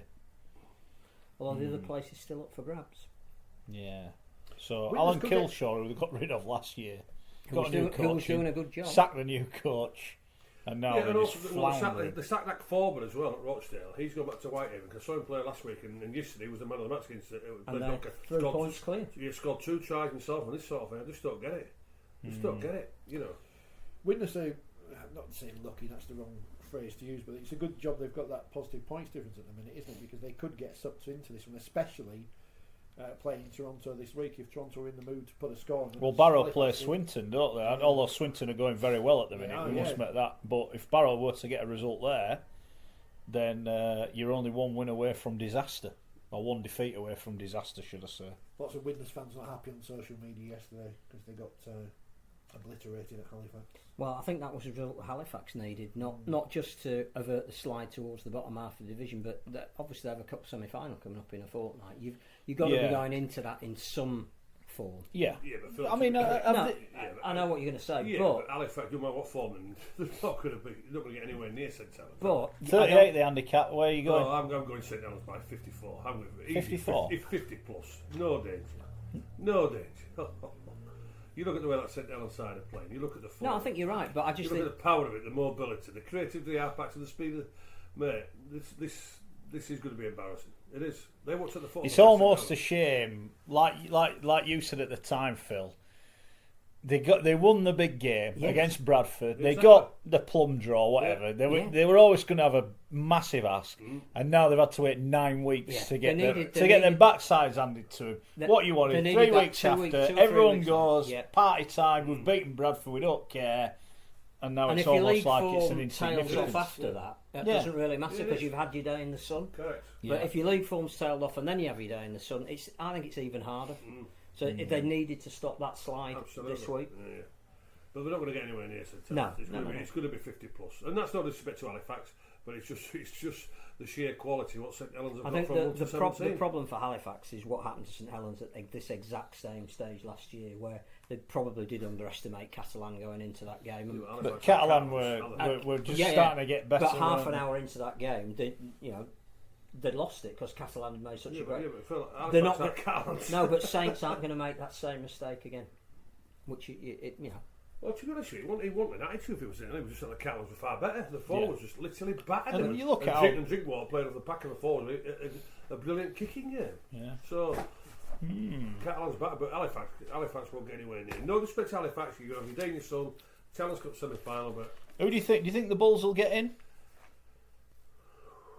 I think they'll get in I the think a final. lot of it does depend on the dual registration players out of the clubs if they're going to be called back. Because I think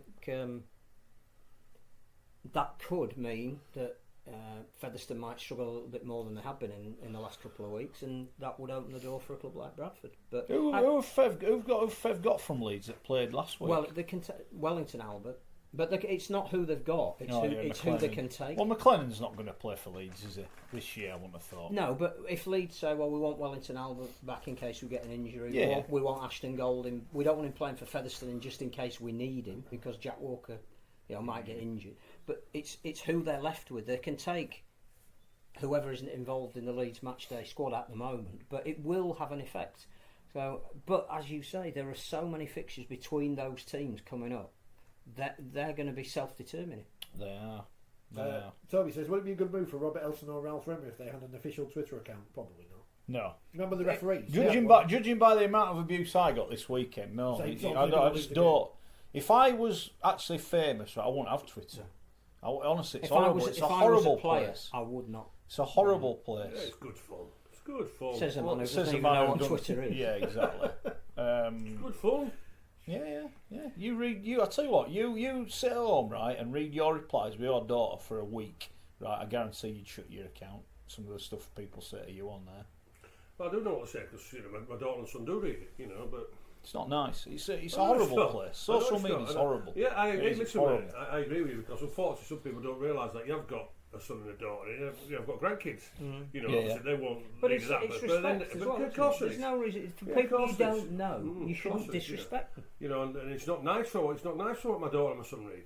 It's not nice. And those are only the ones from me and Rich. I'll say, yeah. But my They're the good ones. And they like you. Say not even had any letters Well, in the that's- paper well. for ages. I need to start writing. No, you letters. mentioned it from. Speaking of letters, Dave says, give Halifax 40 points head start. This is 38 they've got. There's a letter in today's paper, right, from James in Wakefield in League Weekly. Is that I think- you? No, I think this is... Are you sure? Remember when Nigel Wood came up with all these great ideas like... I like teams- winning the second half. Yeah, exactly. Which London would now be winning Super League, I think, if they did that. They would. But James in the paper says they should make the Challenge Cup a bit like a handicap race, because apparently the EBO at York gets £1 million prize money. So if we did it in Rugby League, we'd get millions of pounds, and it'd be great for the sponsors. Mentioned Slater, a PR man, Bucky's PRs love it. What if Halifax went into the game with a 24-point start? That would liven it up a bit. No, it wouldn't. It'd make it a joke. It's a cup competition. People haven't got Wakefield last week for losing 100-0 in the Women's Cup, which, as we know now, was a disgraceful result which should have been thrown out of the record. By cheating cast. Cheating cash, that's what I call them now. Well, I'm definitely not going to cast on Sunday anyway. You can't have that. It's No, you can't hell handicap- no. Because the handicap for that women's game was 56. 56. And that was done by how the bookmakers done. How can you rely on someone to come up with a handicap? No, I exactly. mean, it says here that you give a team so many points if they're in a division above or below, but as we've seen in cup competitions in the past, especially in football, but happens in Rugby League as well, Leeds bottom of the Super League, Bradford middling in Championship, they beat them. Yeah. That's the You joy can't of have the cup. isn't it? handicaps in And if Well, the joy Halifax- leads losing to If Bradford. Halifax do win, which none of us think that they will, then it becomes a great sport. I think if Halifax wins, Schoey should have a Halifax tattoo on his head. Well, listen. Let me right. Do you know what? And I think you three guys will be happy with what I'm going to say here, and I'm sure all our listeners will think. If Halifax beats St Helens, I'm retiring as a pundit. Right. I thought you had. I'm retiring. That's me done. If Halifax beats You know what's St going to Helens- happen now? St Helens are going to get poisoned the day before. If Halifax Scott beat- Morrell will have his if finest hour. Halifax beats St Helens a week of Saturday, I promise you all out there, I'm finishing as a pundit. I'll come off Twitter. I won't do any more media work. I guarantee you, if that happens, a week of Saturday. The Man of Steel numbers. Come on, promise. Fox! The Man of That's Steel my numbers are out, promise. but they haven't sent them in an email, so I can't read them out properly. I'm not watching the video. So Have you not had the hopefully- email? No, hopefully it comes through eventually. But this is the Well, last week because after this my week, son will come on now. You still do your column, Schoey, won't you? he's busy tonight. After this week, they don't tell us anymore, so we have to make it up. Who's got the Oh, right, points. have they sent it out? No, I've not got it, but they've done a lovely fancy video of it. But I don't know why they sent it out at 7 o'clock on a Sunday, Monday. Has it not come out yet, the Man of Steel? It is, but not on email. I did a Man of Steel for the Leeds game, Hull KR on. Did you? Friday. Go on then, we'll Yeah. tell us who you gave then. Go on. Matt Parcell. We haven't got it. Have a get. Go on. Danny got 3. Danny Danny Maguire. Danny got 3. Parcell? I didn't see the I'm game. trying to think. Garb at 2. Nearly 200 metres. Did he? By the way, I am enjoying the weekly updates of, Ryan Hall's made another 200 metres. He hasn't got any tries though. And that's not knock on Ryan Hall, by the way. I'm just saying, he's made all these metres. And the 1 point went to Craig Hall. Did it? What, for missing all them What kicks? side Craig Hall? I thought it was outstanding, sort of with ball in hand. He made, good yards and good link up with Crooks. Yeah. They were my 3-2-1. Scotland under 19s played Ireland under They 18s did. on Saturday in Livingston, displaying some good Celtic talent to over 200 people, mostly new to the sport.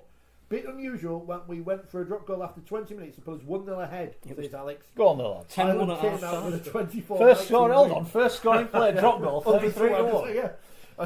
We'll be there next week. When do you play next? Waking women had done that. When you talk about drop goals, why did Mark Sneed go for that drop goal in the second half? Why did it? Yeah, why? Because I was there. They were. If London had scored Not next, turned over. I was saying they should have kicked it 5 minutes before. They were struggling all. Well, they really were. Well, can I tell you that on Thursday, right? I was watching it and I thought, this was garbage. London, the first that first try. When you talk about lack of communication between a fullback and a wing, you don't expect to see that on under 8s. Anyway, we know what happened for the first half, and then for the first 5 minutes, I thought, I can't watch this. I cannot watch this. Anyway, so I thought, I'm going upstairs, I'm going to put the radio on. And to be honest with you, I fell asleep within 5 minutes. Right, I fell asleep within 5 minutes. It's radio leads for you. So then when I woke up, We didn't even listen to me. I were there doing the game. By the way, it's not radio leads, Alice. I can assure you. But anyway, Oh, so it's not me. so So it's We'll Umberside. clip that out. Umberside. no, it's you know what I listen to. It's you pillock. So Oh, is what's it? going on about? Oh, cheers, mate. Yeah, it's you pillock. Anyway, so I fell asleep, and it wasn't because Can I beat him to death for this key? Even though I do work with you, and we are mates. You are the Oh, shut best up. commentator. Get So on. shut up. Anyway, so I fell asleep within 5 minutes, right? And so as I do, I wake up at about 2 o'clock, half 2, what have you. So I put the CFAX on, and I couldn't believe it. 35-22. So when I do my calculations, as a Bilal lad does at that time morning, thinking, London won that second half, 22-1. Yeah. 22-1. I thought, Yeah. And they bombed a couple of chances as what's well. all that about? So tell me what happened to the second half? It was exactly what all happened about against action with Hull. Warrington. What happened to the second half? Well, Karen says Hull got fed up.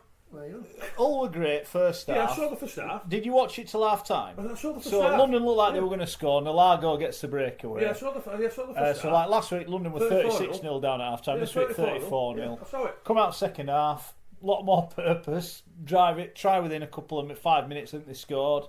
Got another try, 34-12. I think. Oh yeah, they just kept coming. All were going backwards. They just kept coming and coming.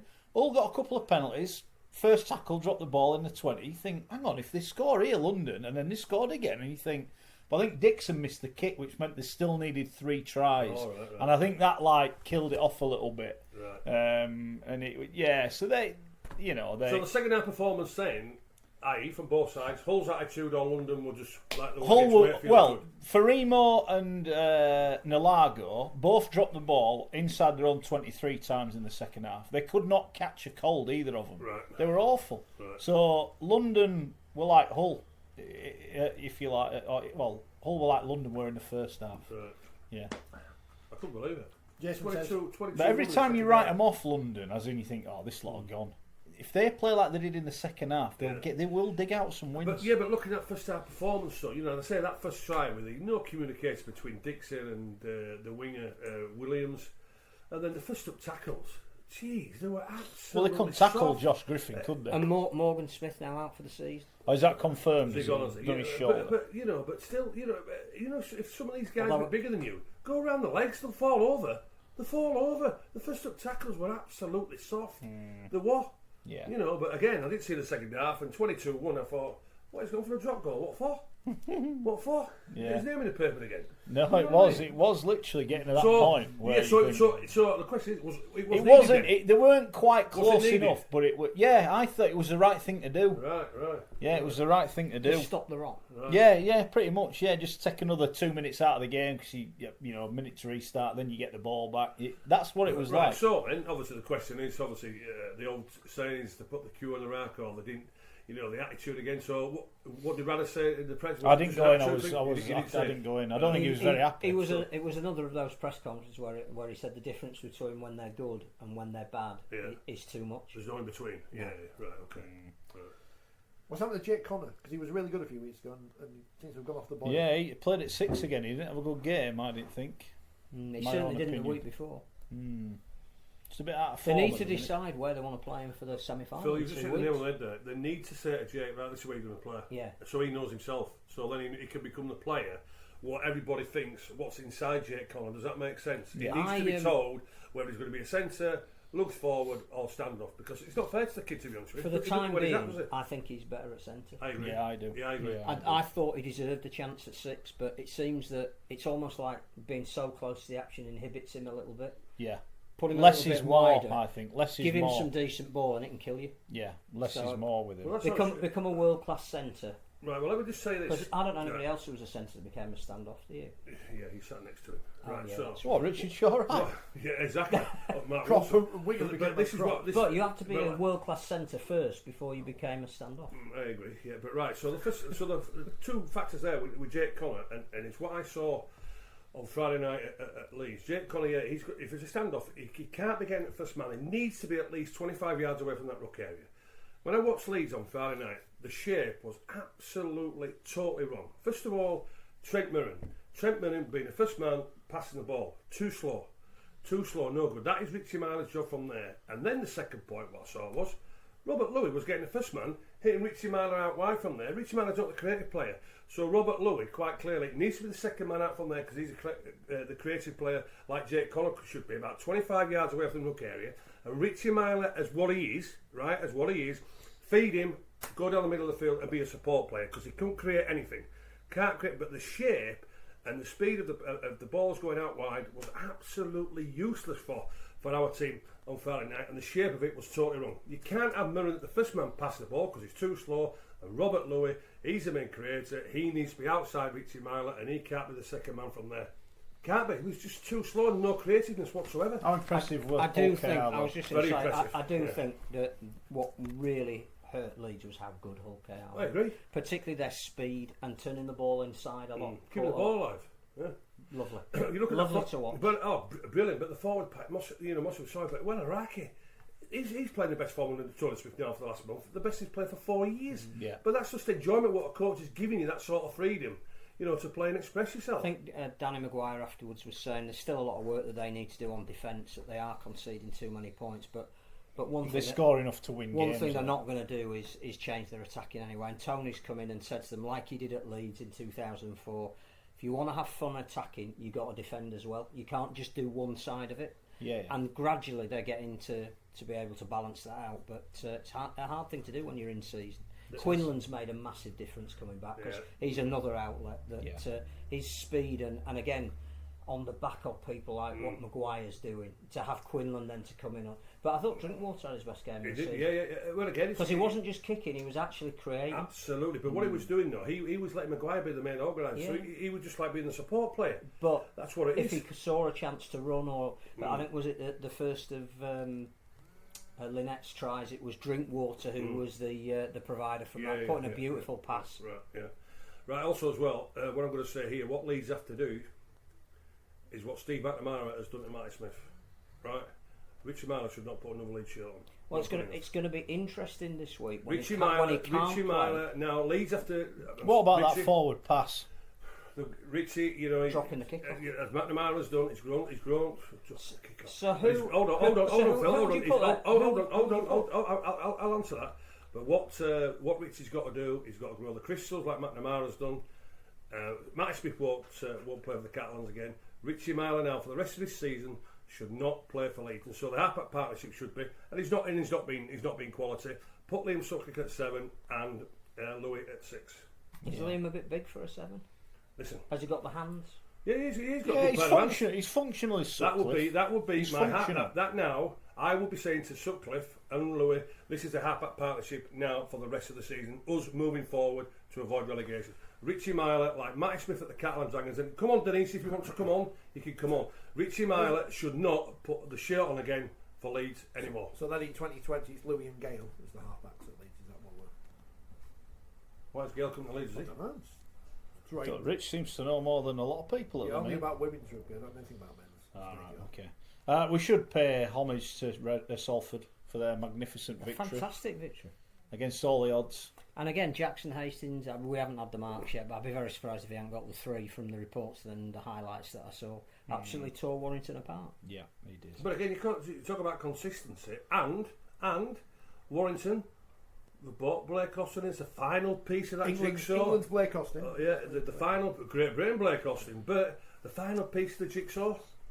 You look at the results though, Gary. You take St Helens out of it. I think Dragons have won the last 2. Warrington have won 1, lost 1. Hull won 1, lost 1. Wigan won 1, lost 1. Cass won 1, lost 1. Salford won 1, lost 1. Wakey have lost twice. Huddersfield won 1, lost 1. Leeds won 1, lost 1. Ulker won 1, lost 1. That just tells you what so they're all inconsistent. Yeah, that's what I'm saying. That's what the season's been all about. Inconsistency. Yeah, simple as that. Inconsistency. So what do you reckon is the points total needed? We say this every week, and I think it's a fascinating debate. The worry I have is London. They play Saints this week and Salford next week. I think they have to beat. Where they got Salford at home. They have to win that game next week. They have to win it. I think the Saints game's interesting because they've already beaten them this year. Unfortunately, that'll give Saints motivation. Unfortunately, I think for London. Yeah. And a bad thing for London is that Saints got Halifax. If Saints had had Warrington, then he may well have had to rest a few bodies, but he hasn't had to, has he? But I think are Wakefield still in danger? Do you think as our result? Mathematically, yes, but I think we'll be okay. Because I think we said the other week 20 points is probably what you're looking at to be safe, so there's absolutely no question now. The Chester Outby grade has got bigger over the weekend. What do you make of that? I go back to what I said a couple of weeks ago when Andy Kelly got sacked in 2000. Granted, the club was run as a complete basket case at that time for many various reasons, but he was sacked off the back of a run of defeats despite being the most successful coach in donkey's years because he got him back into Super League. I think Chris Chester has credit in the bank for the last 2 seasons.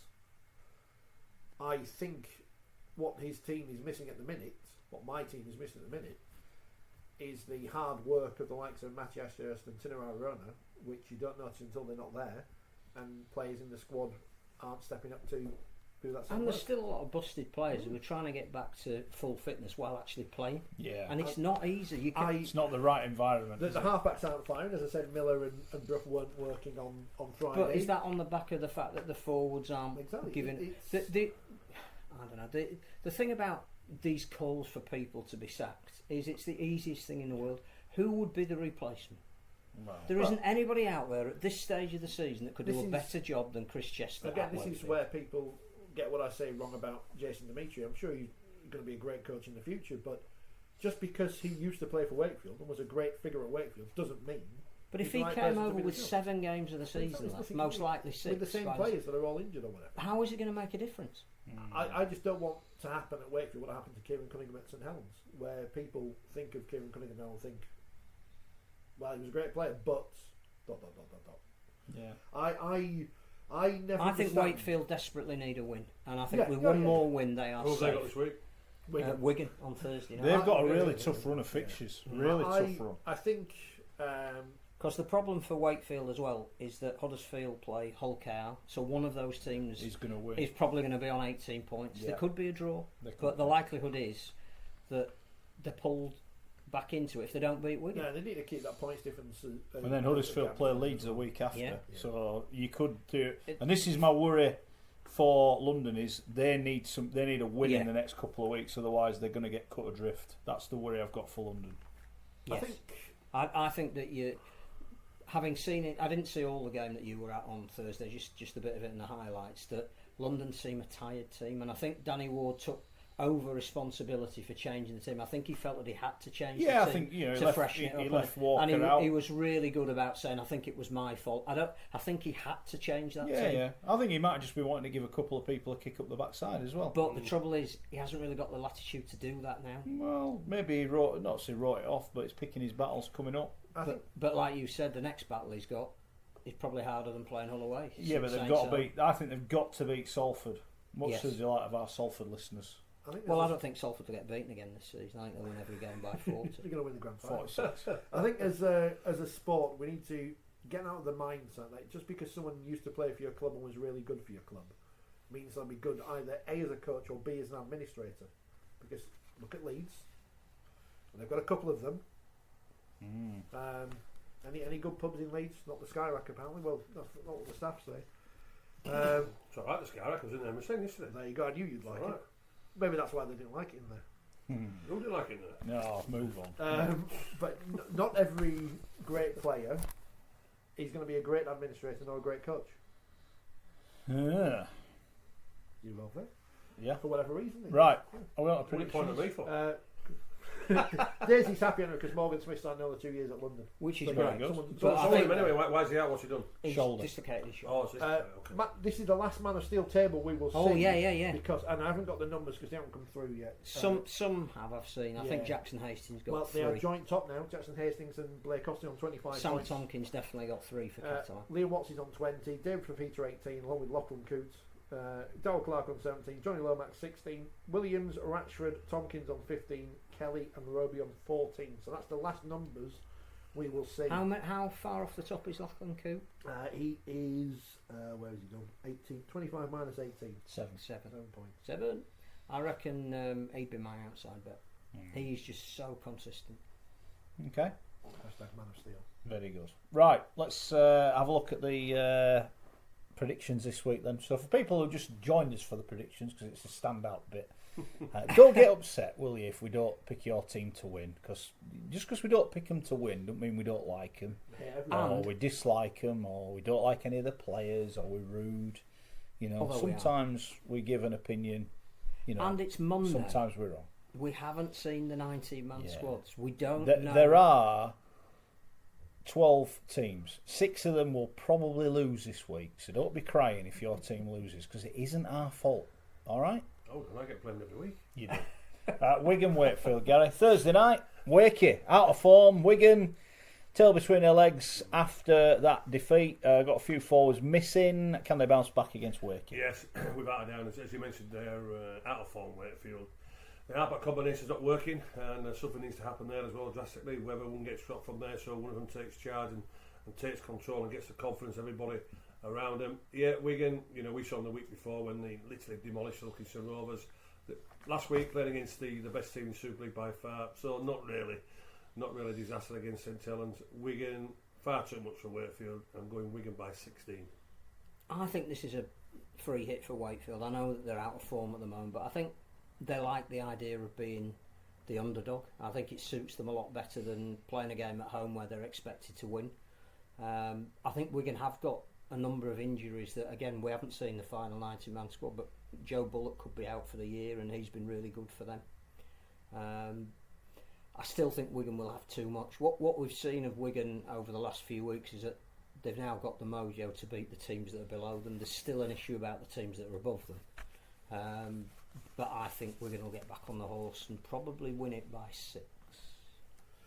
Yeah, I'm going for Wigan. Reverse psychology. You have to go for Wade. I know. We played them again as well later in the season as one of the loopy fixtures. When they played a couple of months ago at the Mobile Rocket, Wakefield blew them apart, especially Big Dave for feet and marauding down the ring, but now he's got no feet and he's not allowed to play anymore. Wigan will bounce back from that defeat against St Helens. It is reverse psychology. I'm going Wigan by 22. Which means, under the new rules, if only I'd have done this last week for the Salford game, then no one could have picked on me. Salford by 46. I've got to go for Wakefield then. We cannot have a unanimous selection, so I'm going Well, Wakefield. It makes my life easier if you just pick the same team. If everyone picks the same team, my job's easier. No, well, I'm not. In that case, I'm definitely not doing it then. I'm going to go Wakefield by 2. Hull KR Huddersfield, Gary Schofield. This is the one and only Friday night game. It's live on the telly. And the radio. On the radio. Yeah, we all know what's happened since Tony Smith comes in from there, and they've had a couple of defeats from there, but brilliant performance against Leeds.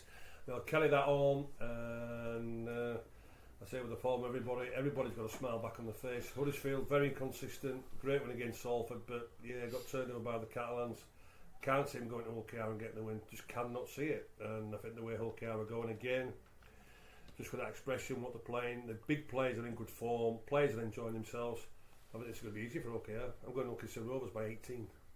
I think the way Tony Smith was confidently talking about his team and the fact that he's harnessing the effort that has been there right from when he arrived and that he expects them to be going up the table. I think there's a genuine confidence about them that they did back up on Friday night, particularly on the back of what was a poor defeat at Wigan.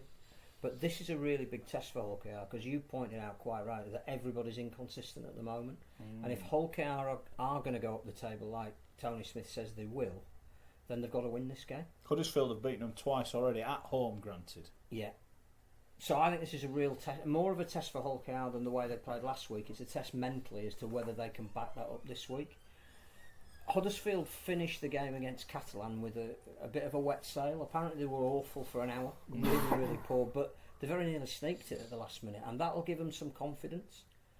I can't work Huddersfield out because they were really good against Salford with a very young team, and you'd have thought they'd have taken that into the game with Catalan, and they didn't.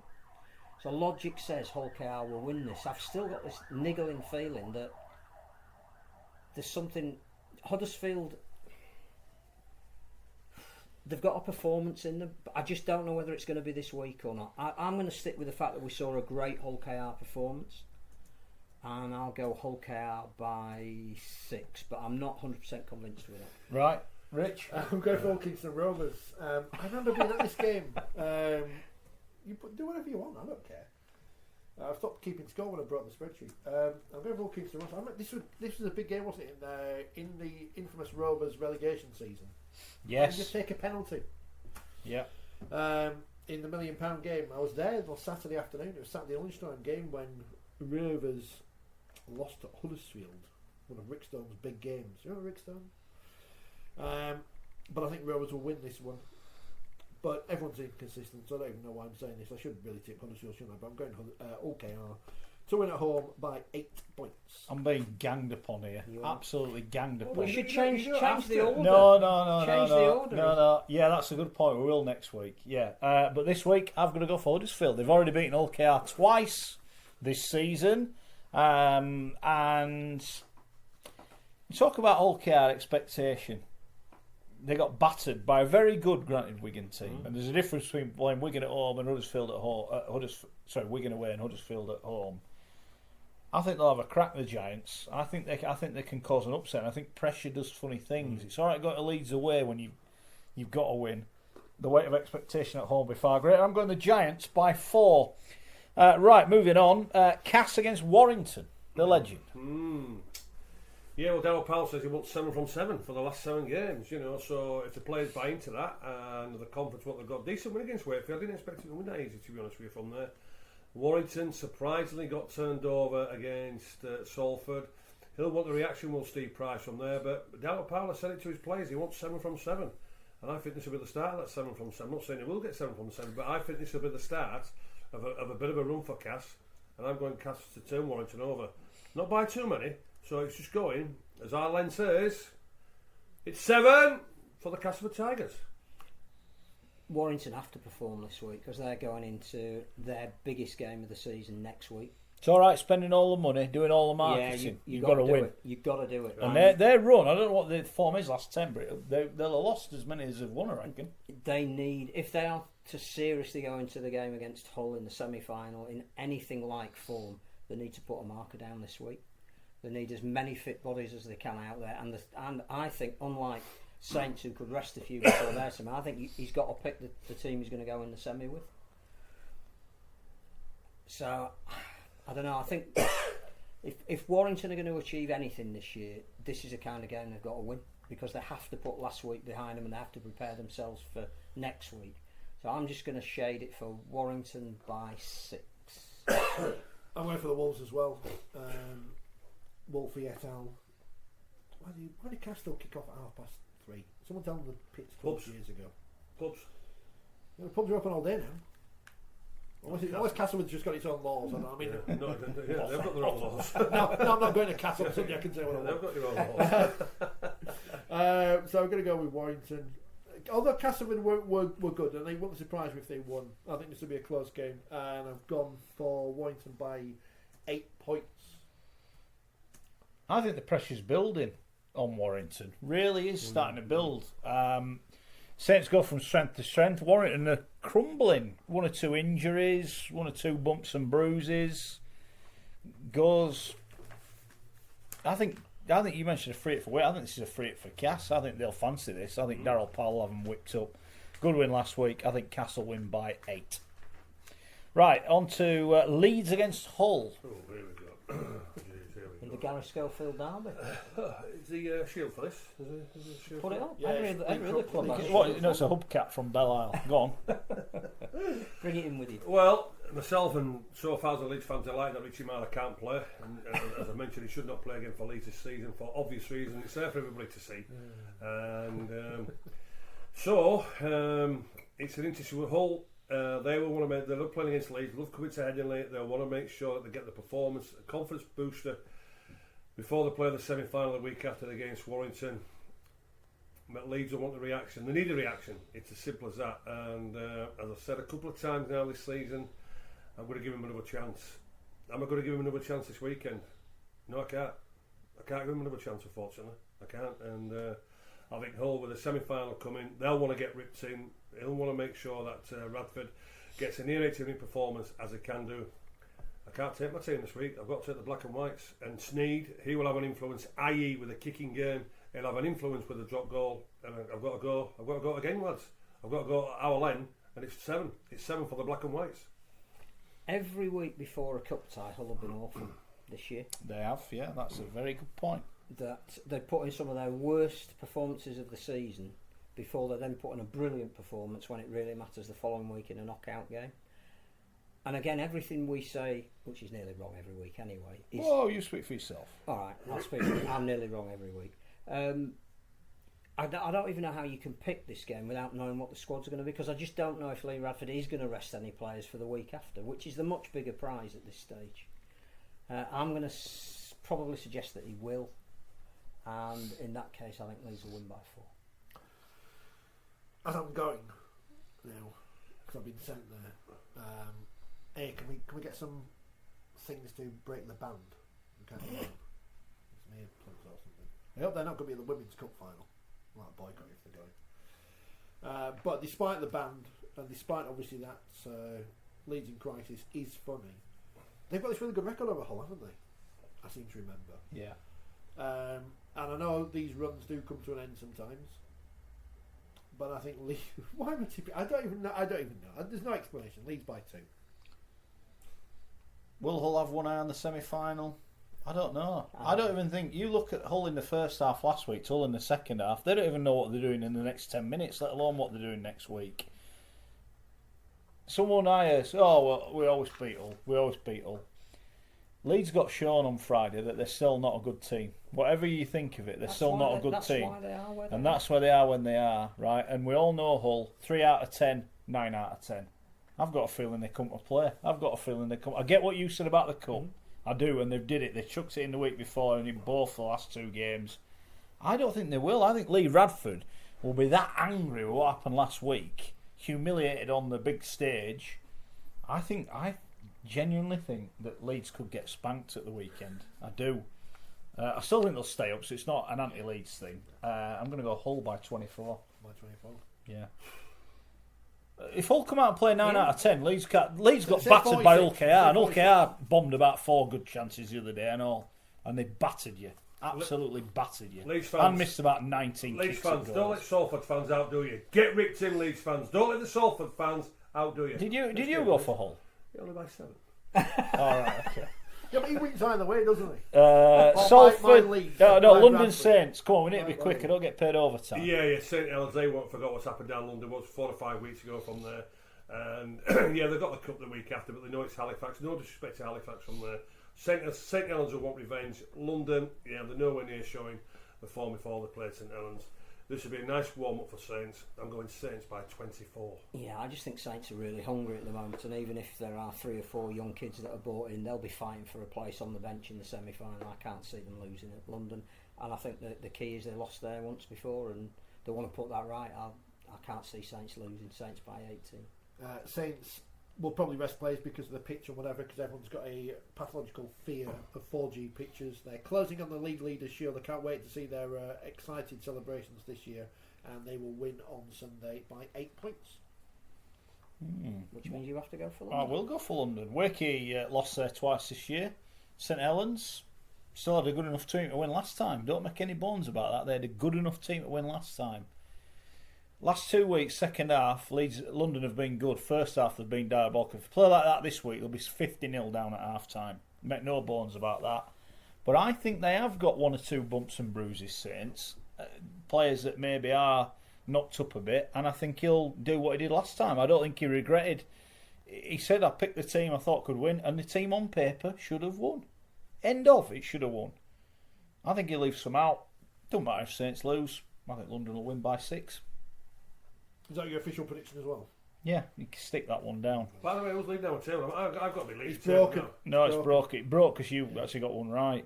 Salford against Catalans. Are we doing this one, or are we just going to say Salford by 102? Well, you can't if we say that. You can't say Problem Salford. is you've got to go say- Catalan. Right, you go first. We'll let you go first on this one. See who you're going to pick.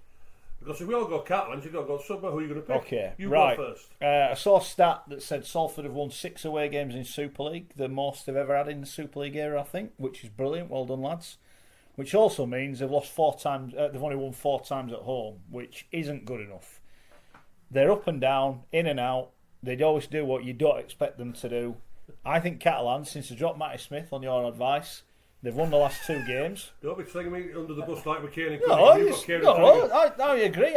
I said to you, if they drop Smith, they'll start winning. They've dropped him, they've started winning. Correct. I think they're a team when they start winning, they keep winning. I think they'll win again this week. I think Salford will give them a game.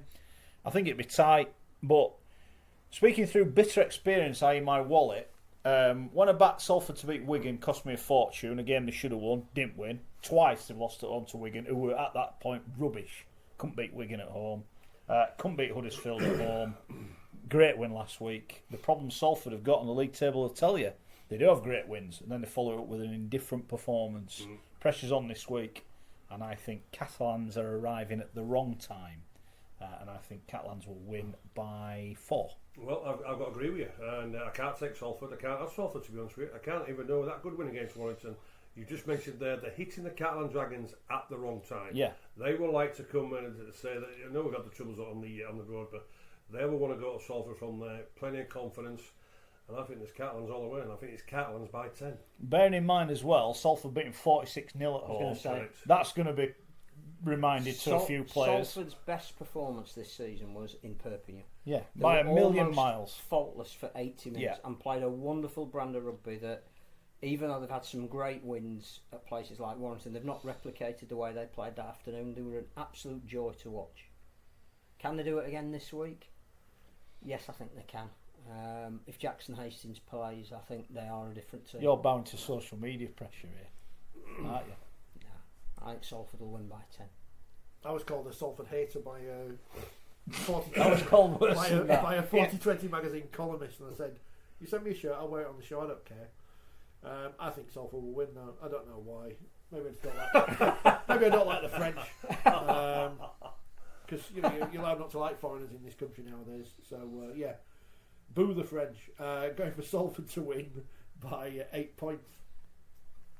Shrug of shoulders. To be honest, whatever we say, Salford lose the opposite. And two of us will think they win, and two of us think they'll lose. Exactly. So. I always know when Salford have won because my social media goes crazy. It's funny when they get stuff, no one ever bothers to text me. Maybe all the tweet Salford me. fans who didn't watch the programme last week can tweet us in and say Yeah. they're going to win. Yeah. Well, I think they'll play well, but I think they'll get beat. And My only worry would be that Catalan were poor in the last 25 minutes against Huddersfield, and if they adopt that same attitude, that's why I think Salford will win. fair enough, you don't have to justify yourself. No, You've I already do. done that. I do as a Salford fan. Why? Well, because whatever we say, they don't like it. Salford by 102. Right, thanks to Gary. Thanks to a bit harsh. Thanks to Richard. Thanks for Richard for shouting at all our listeners. Thanks to you for listening and not acknowledging. Get the new 4020 magazine. It's out now.